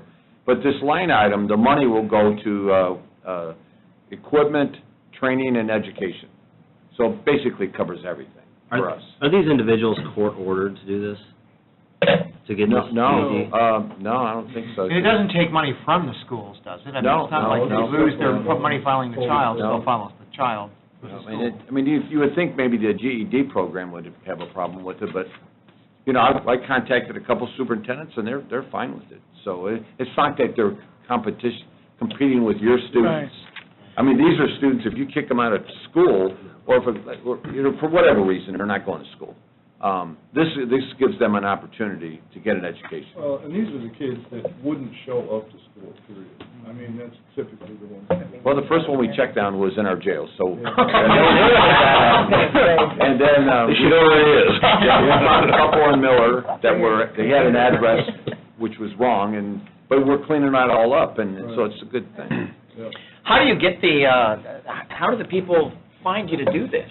Or where do you get the list of people to ask if they want to do this?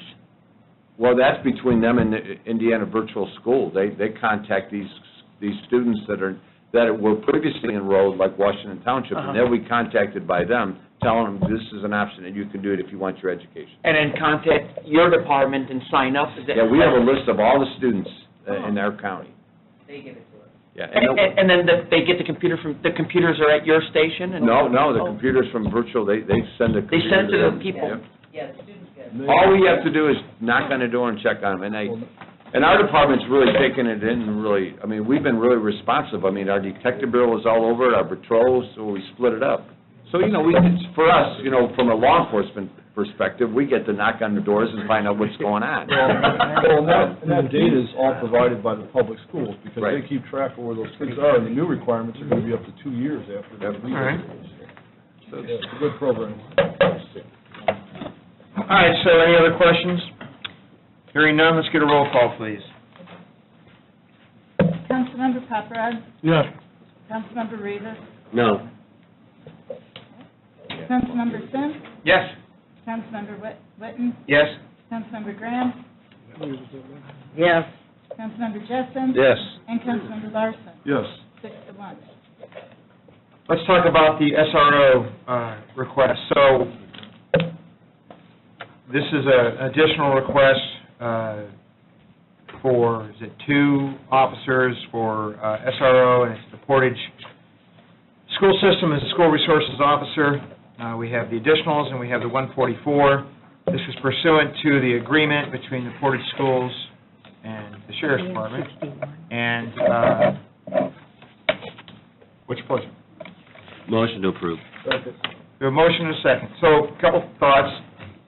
One is, this will work great, and I'm not saying I'm not in favor, because I am, but we have to understand that what's going to happen if that agreement is terminated? We're going to have... What's your exit plan? Well, the exit plan is, all I have is a 4-year contract, so in 4 With a years... 30-day, but it's got a 30-day cancellation. Well, they can cancel, we can cancel. Right. You know, we got a problem with the schools, and I don't have an answer for that. I don't have an exit plan. I mean, I'm in a position, when it all was confronted with me, I just made it very clear to you and the commissioners, I didn't want to be there. I wanted them to work it out. They couldn't work it out. So they approached us, and they wanted 2 full-time guys, and I have fought the full-time SROs through all our school systems, but But with Portage was different, it's so big, I didn't have the manpower, we had to give them 2 full-time guys. I'm assuming we're being reimbursed, right? Yeah, that's what you just voted on. Well, we're getting ready to. This is the reimbursement, pursuant to the agreement that they have. So it's, Right. yes, it is a 100%, right? reimbursement. Right, 100%. Uniforms. Pensions. Salaries and Benefits. benefits, not uniforms, and not cars. And I sent it to everybody, it is their salaries, their FICA, their insurance, their pension costs to the county, and all benefits. Are these going to be 2 new merit officers then? They're already in there. I mean, they've been in there since August. What I said to the sheriff when this first came up was 2 things. One is, we're not going to pay for Portage's SR office. Right. The county's not going to, they have this Donnybrook up there, with their school board and the police department, and we're going to foot the bill because they can't work it out. So I said, that can't happen. Second of all, I don't want the sheriff to take 2 officers that are supposed to be servicing the county and dump them into the Portage school systems, although that's important, but then short-sheet us on the, county coverage. Right. So this is about the best we can do, understanding, and, sometimes it is what it is, you got to play the cards you're dealt, that as long as the agreement is in full force and effect, it's a pass-through and everybody's happy. But if the agreement is terminated, we have 2 additional Well, I officers. guess that's the question. Did you hire 2 officers to fill this, or did you have them from the existing ranks? No, I have them because I didn't have the money for it. We're in the process of going through the process right now. How many merit you got now? How many merits? 66. I always thought it was on 62. No, it's not.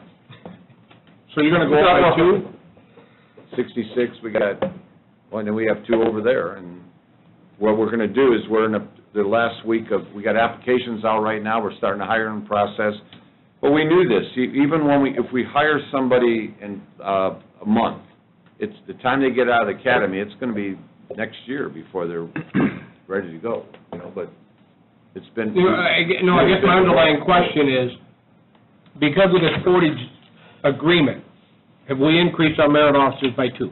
No, that's why I'm here. But that's what he's asking. But we're going to. We're going to. So in 1 year, when Portage says go on back, We have 2 officers. we have 2 officers. Yeah. Well, understand that. It's 4 years, the agreement. No, they can get out in 30 days when the Portage school board tries to reconcile with the city. But if they're doing a good job and everything's Yeah. fine, it's the sheriff's department. Who doesn't love the sheriff's department, right? But isn't your merit number limited, or wasn't there is there a limit on the merit officers? I thought there was. I thought you were always on 62, and I don't know why I say that. A limit? What do you mean, limit? I don't know. Somebody that had my head. We got one last year. Well, there's a budgetary limit, like, they can't go out and hire 275 merit officers because they want the money from us, but if we had the money, we could let them do it. You're thinking there's a limit, like statutory? I don't know why I had it in my head. It was always around 62. I don't know why. We haven't been 62 since I got back. Sheriff, we get additional funding from the other county schools for any of our patrol work. Yeah, well, it's all contracted. It's all contracted So I've actually never, and I'm not coming really for money from out of the general fund, because the money's being reimbursed. Right. But So that was a contract, the schools pay, you pay your existing officers to work some overtime, for lack of a better term? I'm in 5 school systems right now. The schools pay it, don't they? And the schools contract out. We don't have. I was kind of involved in the negotiations, not being a union negotiator, but we worked out the salaries. Okay, And it was all Jeremy's not one of those consistent. either. Okay, so they all get paid $30 an hour, $32 for the guy who's in charge. In East Porter, Porter, Union, and actually in Portage, because we have part-time in Portage. Are these guys going to be at the high school, I take it?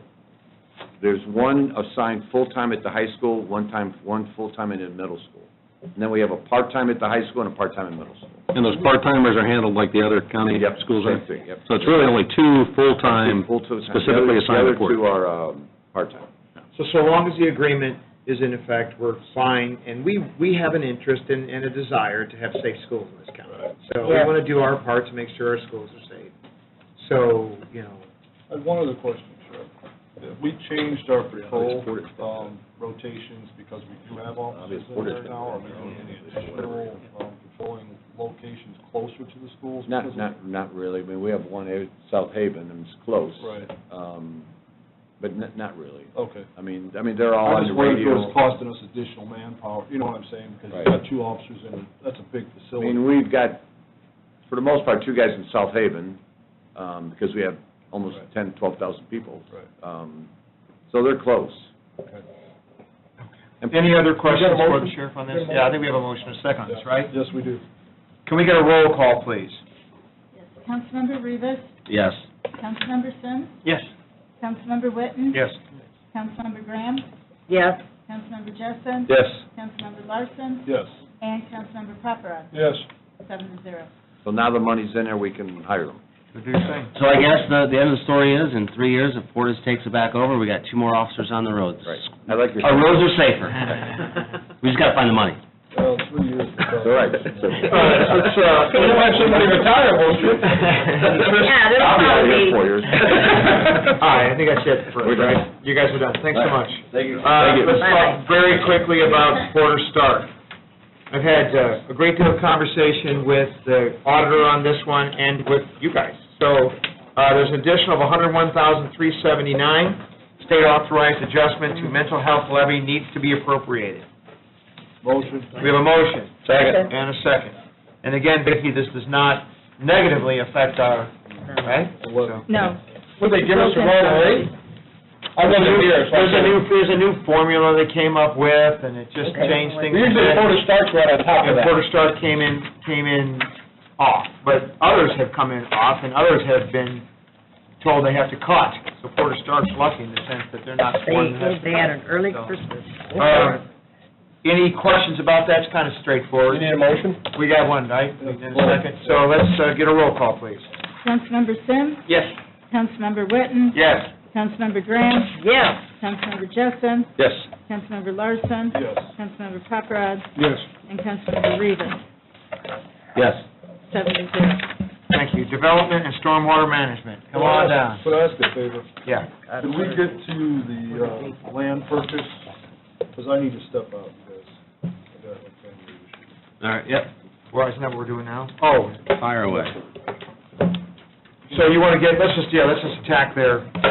Stormwater fund, there's an additional $70,000 lease purchase to lease a Vector. I'll make a motion for the $250,000 to And land there's purchase. hold on, and there's a $250,000 additional for land purchase, and there's a transfer of I'll make a $2,500. motion for them all. If I can get through them, then you can make all the motions you want. I just made a motion. There's a motion on the floor. Second.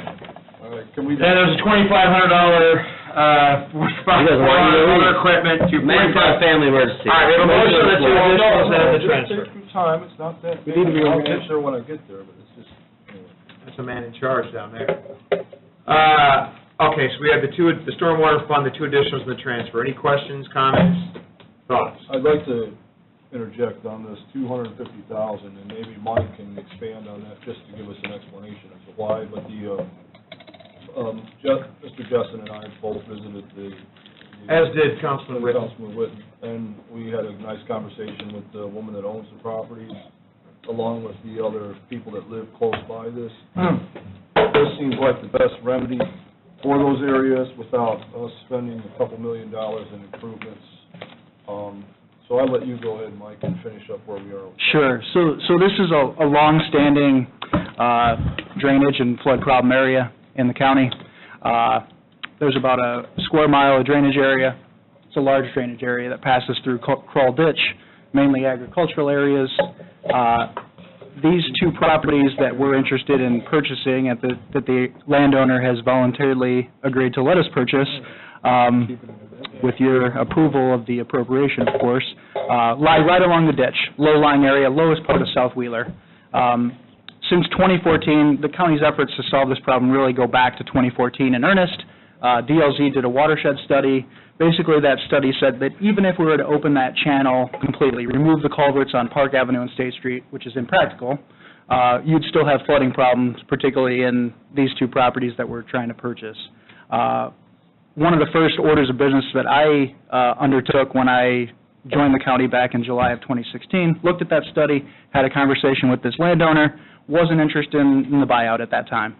Long history there, wanted to stay in the house. So we made efforts to try to replace one of the culverts. We actually bid that project out in the fall of 2017, late summer of 2017. Low bid came back just under $400,000. And then we had problems with actually relocating the water main. It's basically a gas main, culvert, water main sandwich. Had problems with the Conservancy District in terms of relocating that water main, so we couldn't actually move forward with that project anyway. $400,000 for that, $400,000 for the State Street culvert, another $100,000 of drainage improvements. We still wouldn't be able to get these property owners out of flood's way, okay?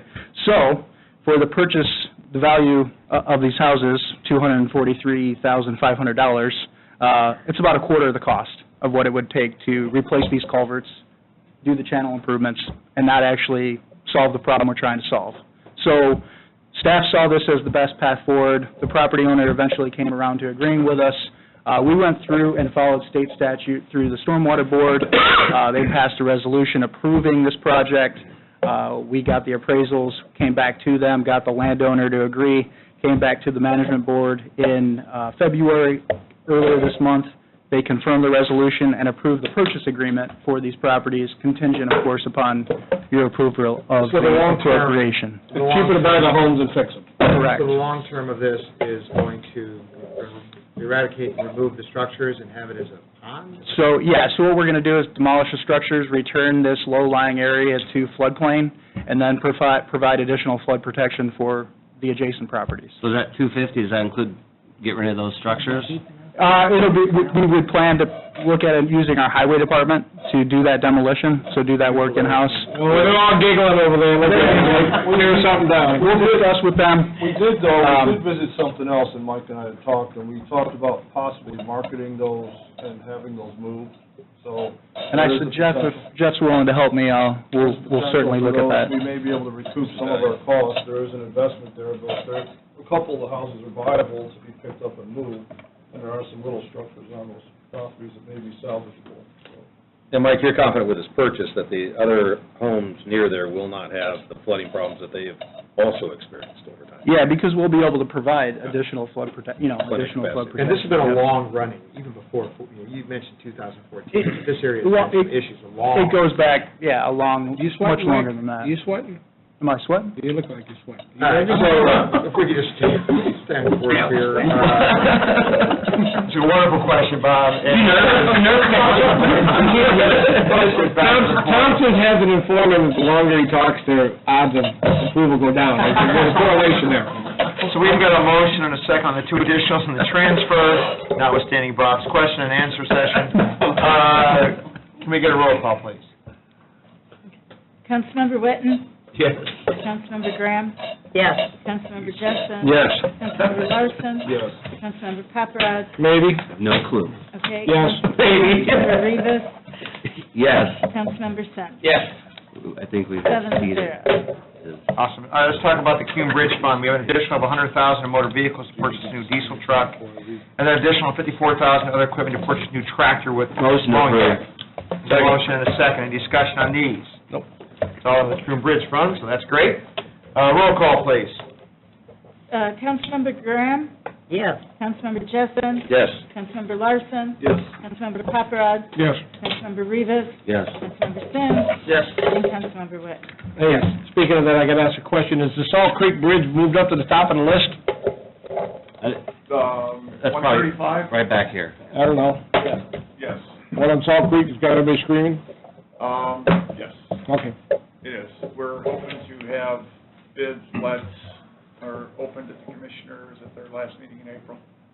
When are we going to open the bridge back up? Oh, that's going to be Labor Day. When it's done? Are they, When it's done, are they looking at a box culvert? They're not looking at the box culvert and filling it in?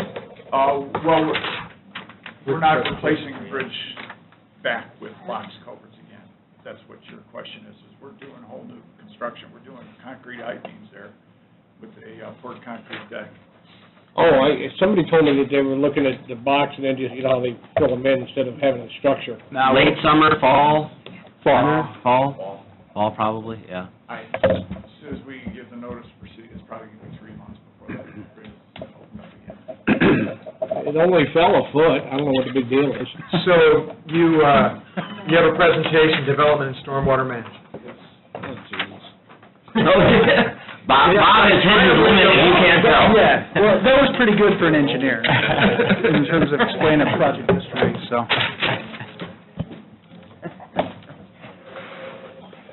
Mike, you're doing a fine job. Thank you.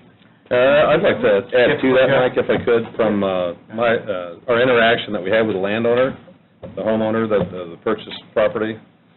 She was unbelievably complimentary in terms of how you handled it, how the department's handled it, and she said it's been an issue that she's been struggling with for 20, 30 years. And when you got involved, it was clear that something was going to happen to make it right. Was it because of the landfill? I don't think so. Landfill didn't change the topography. That's not who I speak to. I like you guys. So she expresses her appreciation, and I appreciate the work you're doing with that. Thank you And very I much. appreciate you bringing your appreciation forward. Can we get to that presentation now? We'll be We're developing an annual report. It was at the request of the commissioners on this, and we want to present it to the council. So, as you know, the department up there was reorganized. We've got a number of sections. There's a planning, building, and zoning section under stormwater section. Whoa, you got Andy Bozick as president of the council. It is 18, dude. Oh, that's not a smack in the face. First slide. Asking us to do 2018. So wait till 2020's budget comes up. Go ahead, man. You're fine. next year, your name. Hey, I loved it when they brought it up. Jeremy's very protective of me. All right, so this is, that was the cover of the report that we're having going in there. And as you can see, we have all of the board members that we deal with up in our department, a little letter on that, for a presentation to the public on this. So, next. Nice. I'll let Mike go on to this. Well, let me explain this one. This is also going to be page 3. It just outlines and shows the staff members that are in there, kind of the organization as far as that goes on that. The different sections we have, engineering with the stormwater, highway development underneath, engineering, planning and zoning, building. Then we have the code enforcement also under that, and the geographical information services, or GIS. Okay.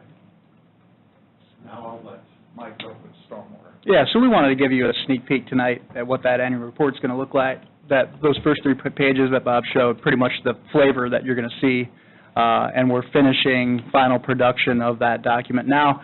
In brief, stormwater, 340 square miles in our service area, population served 68,000 people, essentially all of unincorporated Porter County, excluding a few of the Conservancy District. 450 linear miles of drainage and stormwater infrastructure, and then more than 100 regulated subdivisions and detention basins that we are directly responsible for.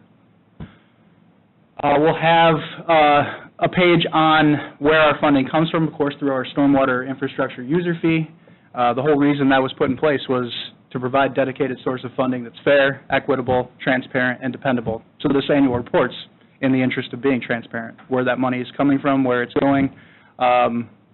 Looks like an error in that pie chart, but what that pie chart shows essentially is that 72% of last year's expenditures actually go towards projects and programs, either directly through our stormwater budget or through the bond budget, the capital improvement program that we have underway in South Haven.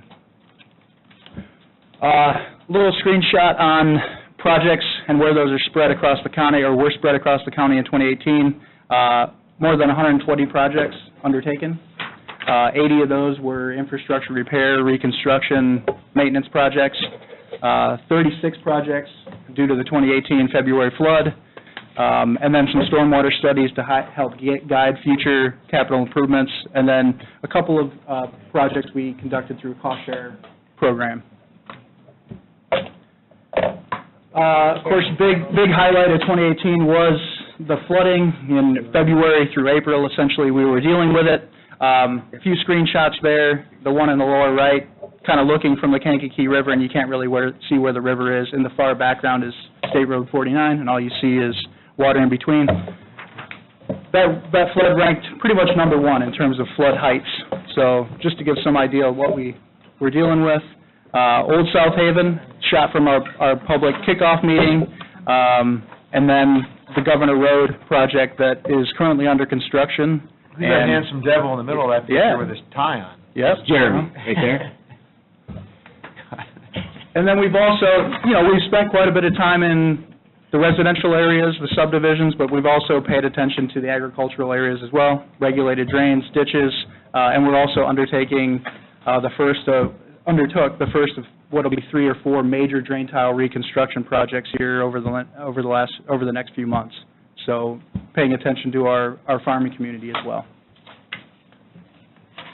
This is our GIS section, and in 2018, they were moving the department information that we use to a new web-based portal.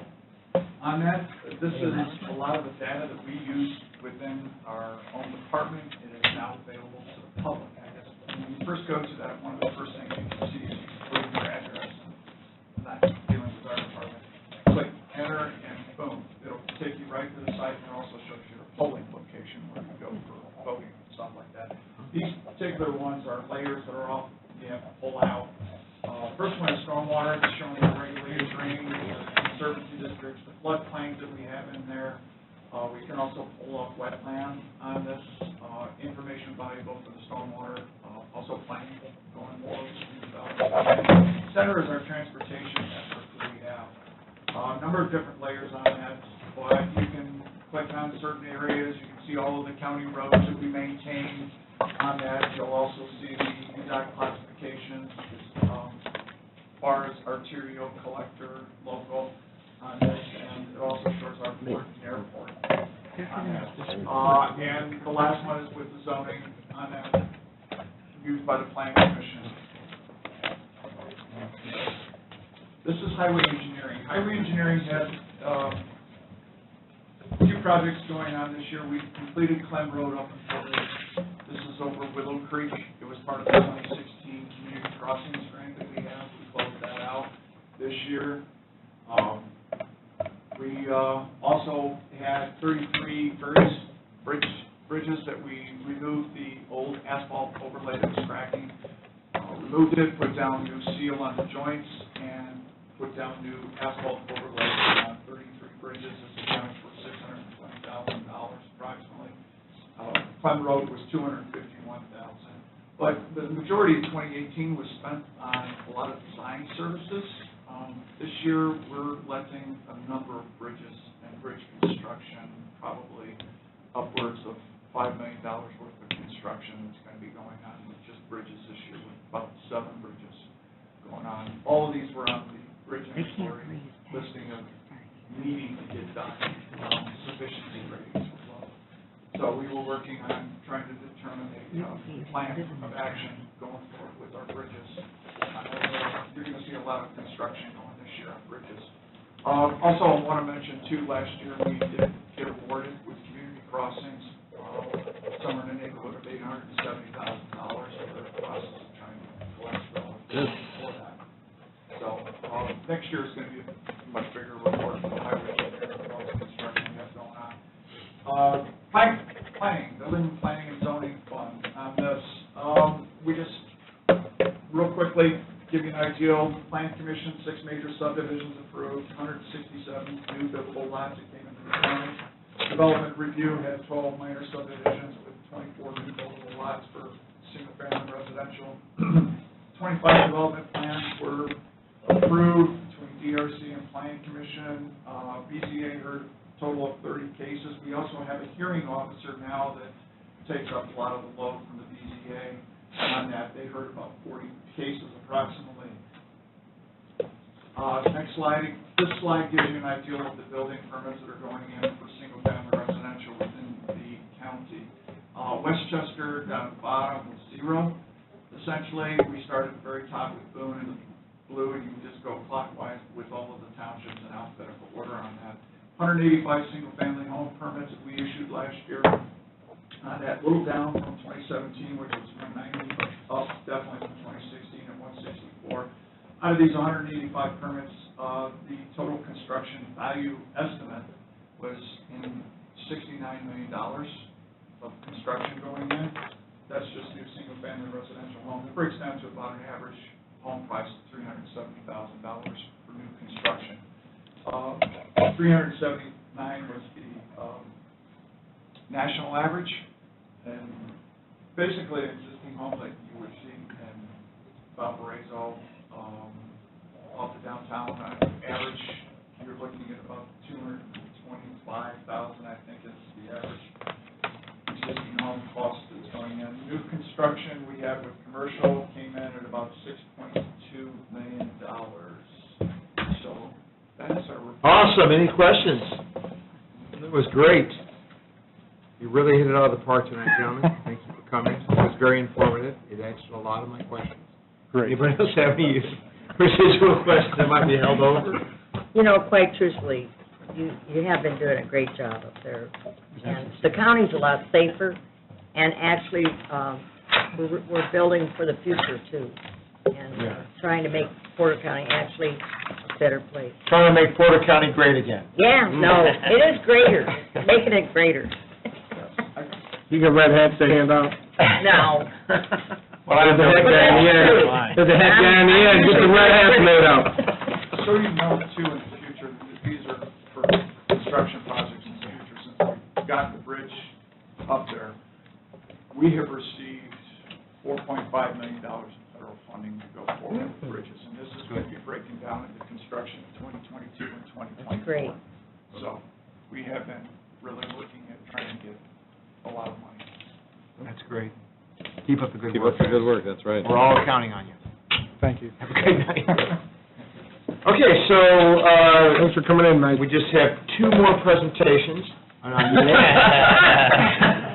The, second reading, please.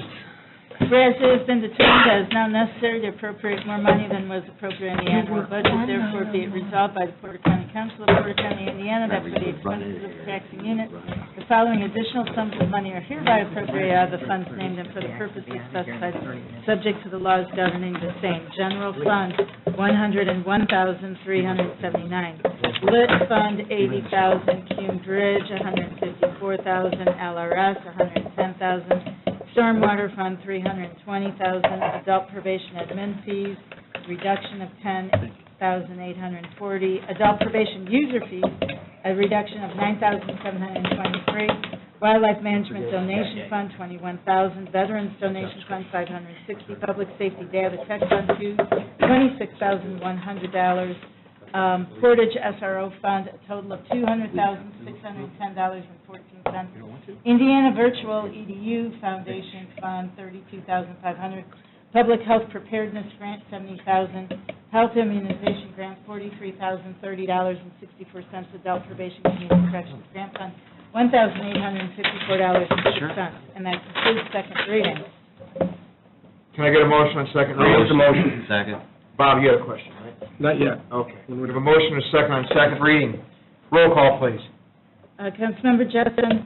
Yes. Councilmember Paparad. Yes.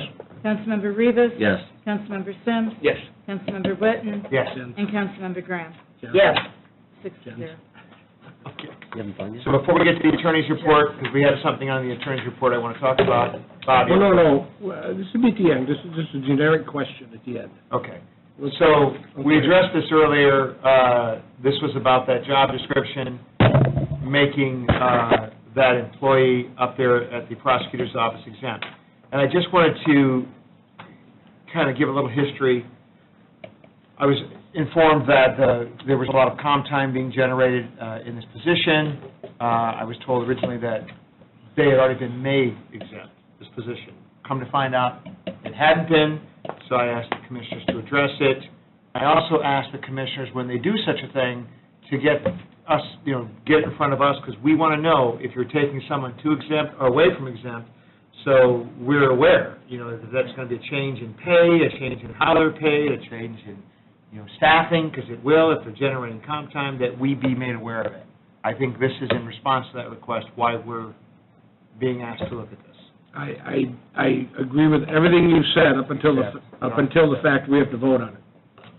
You didn't abstain, Bob. So, I've been down here 20 years. I've never voted on a job description. it's not true. Who? You and I have voted on job descriptions before up here. Who? We have. I'm trying to recall, because we're not executive. No, and here's the thing, look, I get what you're saying, and that's cool, and we have voted on it once, hasn't happened often, but we have before. They brought them in front of us, and we've had conversations Well, for about information, absolutely. And then we voted on them, we've approved them. Now, I think you're probably right, maybe we don't need to vote on them, but don't you want to? I want to know, the information, absolutely, but I just thought we were fiscal, we don't do people, that's all I'm saying. My only, Go ahead. well, my only thought on it is because it implicates fiscal issues, because of the nature of the job description. I have asked if they've changed, we don't have to, like, if somebody wants to change the job description of their deputy, whatever, I don't want to get into that so much, but if we're changing the way they get paid, Okay. I think maybe we ought to. I agree with everything you said. That's it. So, we don't have to state, we don't, okay, let me go, I'll be rhetorical. All six of us now vote no on this. What happens? Nothing. I hope we don't do that. But what I'm saying, it's like, I guess my question, what's the point? I don't care. I'm just questioning, why aren't we voting on it? If you say we have, and I can't remember. I'm not saying that we were asked to. So it's your recommendation that we do? Yes, I Okay. think it's a question of, is it a fiscal body function? No, to set job descriptions. But because it's a change from exempt or non-exempt to exempt, which implicates fiscal issues, the thought is let's just be as clean as we can about it. It's not going to hurt to do it, and it's just the last time we talked about exempt and non-exempt, I think we're in trouble. Got sued. I'm gonna throw that out there, I understand your hesitancy, by the way. Okay, so Harold, anything else you want to say about that? No. You need a motion to acknowledge this job status change, or Yeah. what do you? That's Okay, I'll make that motion. Second. So we have a motion to acknowledge a job status change to exempt. Second. Is that good enough, Harold? Any discussions? Can we come up with a little slightly more cryptic motion? Sure. So acknowledged. So acknowledged. Let's get a roll call on this, just for fun. On the acknowledgement. We acknowledge the commissioners did something. Councilmember Paparad. Of course. Councilmember Rivas. I acknowledge. Councilmember Sims. Yes. Councilmember Witten. Yes. Councilmember Graham. Yes. And Councilmember Jessen. Yes. Okay, 6 to 0. And Bob, I just want to say, I agree with your hesitancy to get involved in just general job description stuff. I totally agree with that. I don't think we want the minutia of, Joe now isn't doing front desk, Joe is doing second desk to the left. I get all that. The only thing I wanted to get in front of us was, we've been surprised before, and the fact that I was originally informed that this was made exempt, I wanted us to. Have they addressed the comp time issue? That was an underlying question. Well, this is going to address. No, for that person, but I mean, did they address the comp time policy in the county? Did that ever? Yes, I believe they did. Okay. Yes, and there was. They need to wrap their arms around that. They did, they created a new employee handbook. They've addressed some of those things in the handbook. That's been a nightmare for a decade. I got a copy of it, but I think we should all have a copy of it, just for fun, in case you have questions. Joy, why don't you get everybody a copy of the employee handbook so they can have it in their files? I have one. I got one, are we about done? Well, we're about ready. Anything else for Harold? No. All right, let's get to any other matters. So, Bob. Vicki, I got to, Jessica made a comment about the poll workers and their pay. Are we taking taxes out of somebody's $200 a day thing? Yeah, no, I like that idea. Okay, we don't withhold the taxes from the pay. But Wait, this is important. Hey, hang on, go ahead. No, we don't withhold the tax Right. from the pay because it does, in most cases, poll workers don't go to the threshold Right. that the IRS requires the Right. withholding. However, Are you according... 1099 them? No, because we do pay them through payroll, and that's a whole different process. But according to the Internal Revenue Code, this is in fact earned income, and it should be reported as taxable. When they hit $600, No, that's the threshold for us to issue the W-2. 1099. It'd be a Or W-2, she said she's paying through payroll. Yeah, we pay through payroll. And that stems from an IRS audit that predates me, it goes back to the... Well, you don't have to, just because we don't have to issue the 1099 or W-2, doesn't mean they don't have to disclose it on, as income on their taxes, is what she's telling you. Until they hit $600. That was the problem. No, I don't think that's true. We don't have to issue a 1099 until they hit $600. But it's still income to them. Just because we haven't hit the threshold to issue the 1099 doesn't mean it's magically didn't occur. They still have to address it on their taxes. It's still income. But there's no way they address it unless the 1099 is issued by us. The IRS has no, if you don't get a 1099, but you know you earned income, Well, I'm saying the question is, do they get caught? They won't get, they can't get caught. Well, never. I mean, we're not obligated to issue a 1099 until they reach $600. Right. I'm sorry? We're not obligated to issue a 1099 until they hit We're not going to issue the 1099 because we pay them through the payroll process, so we would issue them a W-2, if we were to issue them. I do have some correspondence with the IRS that suggested that even though we don't have to issue them a W-2, we could. That's going to discourage the people from... Well, but we're not issuing anything to them, so... Well, she's going to give them a W-2, they are. No, she's not. We don't. But if Just you because issue, it doesn't meet if the you issue threshold. through payroll, are you taking taxes out? Yeah, but they're not doing, but she's not. No, But we she's do saying not she's doing withhold it. taxes. Huh? She's not issuing a W-2 because they're under the threshold. Right. It's incumbent upon the recipient of said funds Right. to decide whether they want to... Right. So if they make $200, we give them a check for $200, right? Yes. Okay, because I was informed that we were issuing 1099s. I was told that. Really? We do not issue 1099s for the poll workers. Okay, that's fine. That's good. So that's going to... And this goes back to the IRS audit from a number of years ago. There are counties that do pay through the accounts payable process, but there are other counties that pay through the payroll process. No, but and let's just stick with what we're doing. Yeah, it has been a source of discussion, let me tell you. But my reading of the Internal Revenue Code is that these are considered one-day temporary employees because of the services that they're provided. All right. Awesome. Fine. So, does that answer your question? I just didn't want to discourage the poll workers Right. from coming forward thinking they're going to get dinged for, $40 in taxes. So, you got a question? Well, we should encourage Porter County residents to sign up to be a poll worker. Yeah, we should. Students. Have you ever hit Students, they are hitting students, the schools. Yeah. Election day is the most exciting 36 hours of a poll worker's life. Exactly. All right. I don't want to wait till the last minute. No, you're right. Yeah, we wait on the party chairs to approve the list. We've got to get, it's unlikely, and maybe I'm wrong, but I don't think that history dictates, at least in the last couple of elections, that the party chairs have, given enough names to.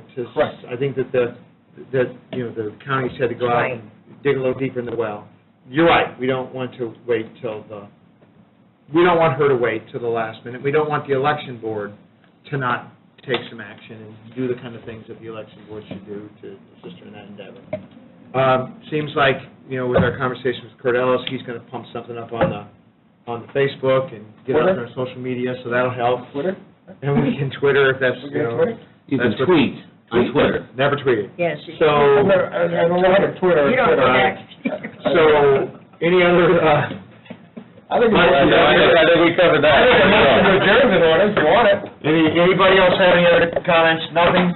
Motion to adjourn? Yeah. Any second? Yeah. All in favor? Yeah. Aye. Twitter, diddle, whatever. Tater, patata. Yeah, tomato, tomato. Let's call the whole thing off.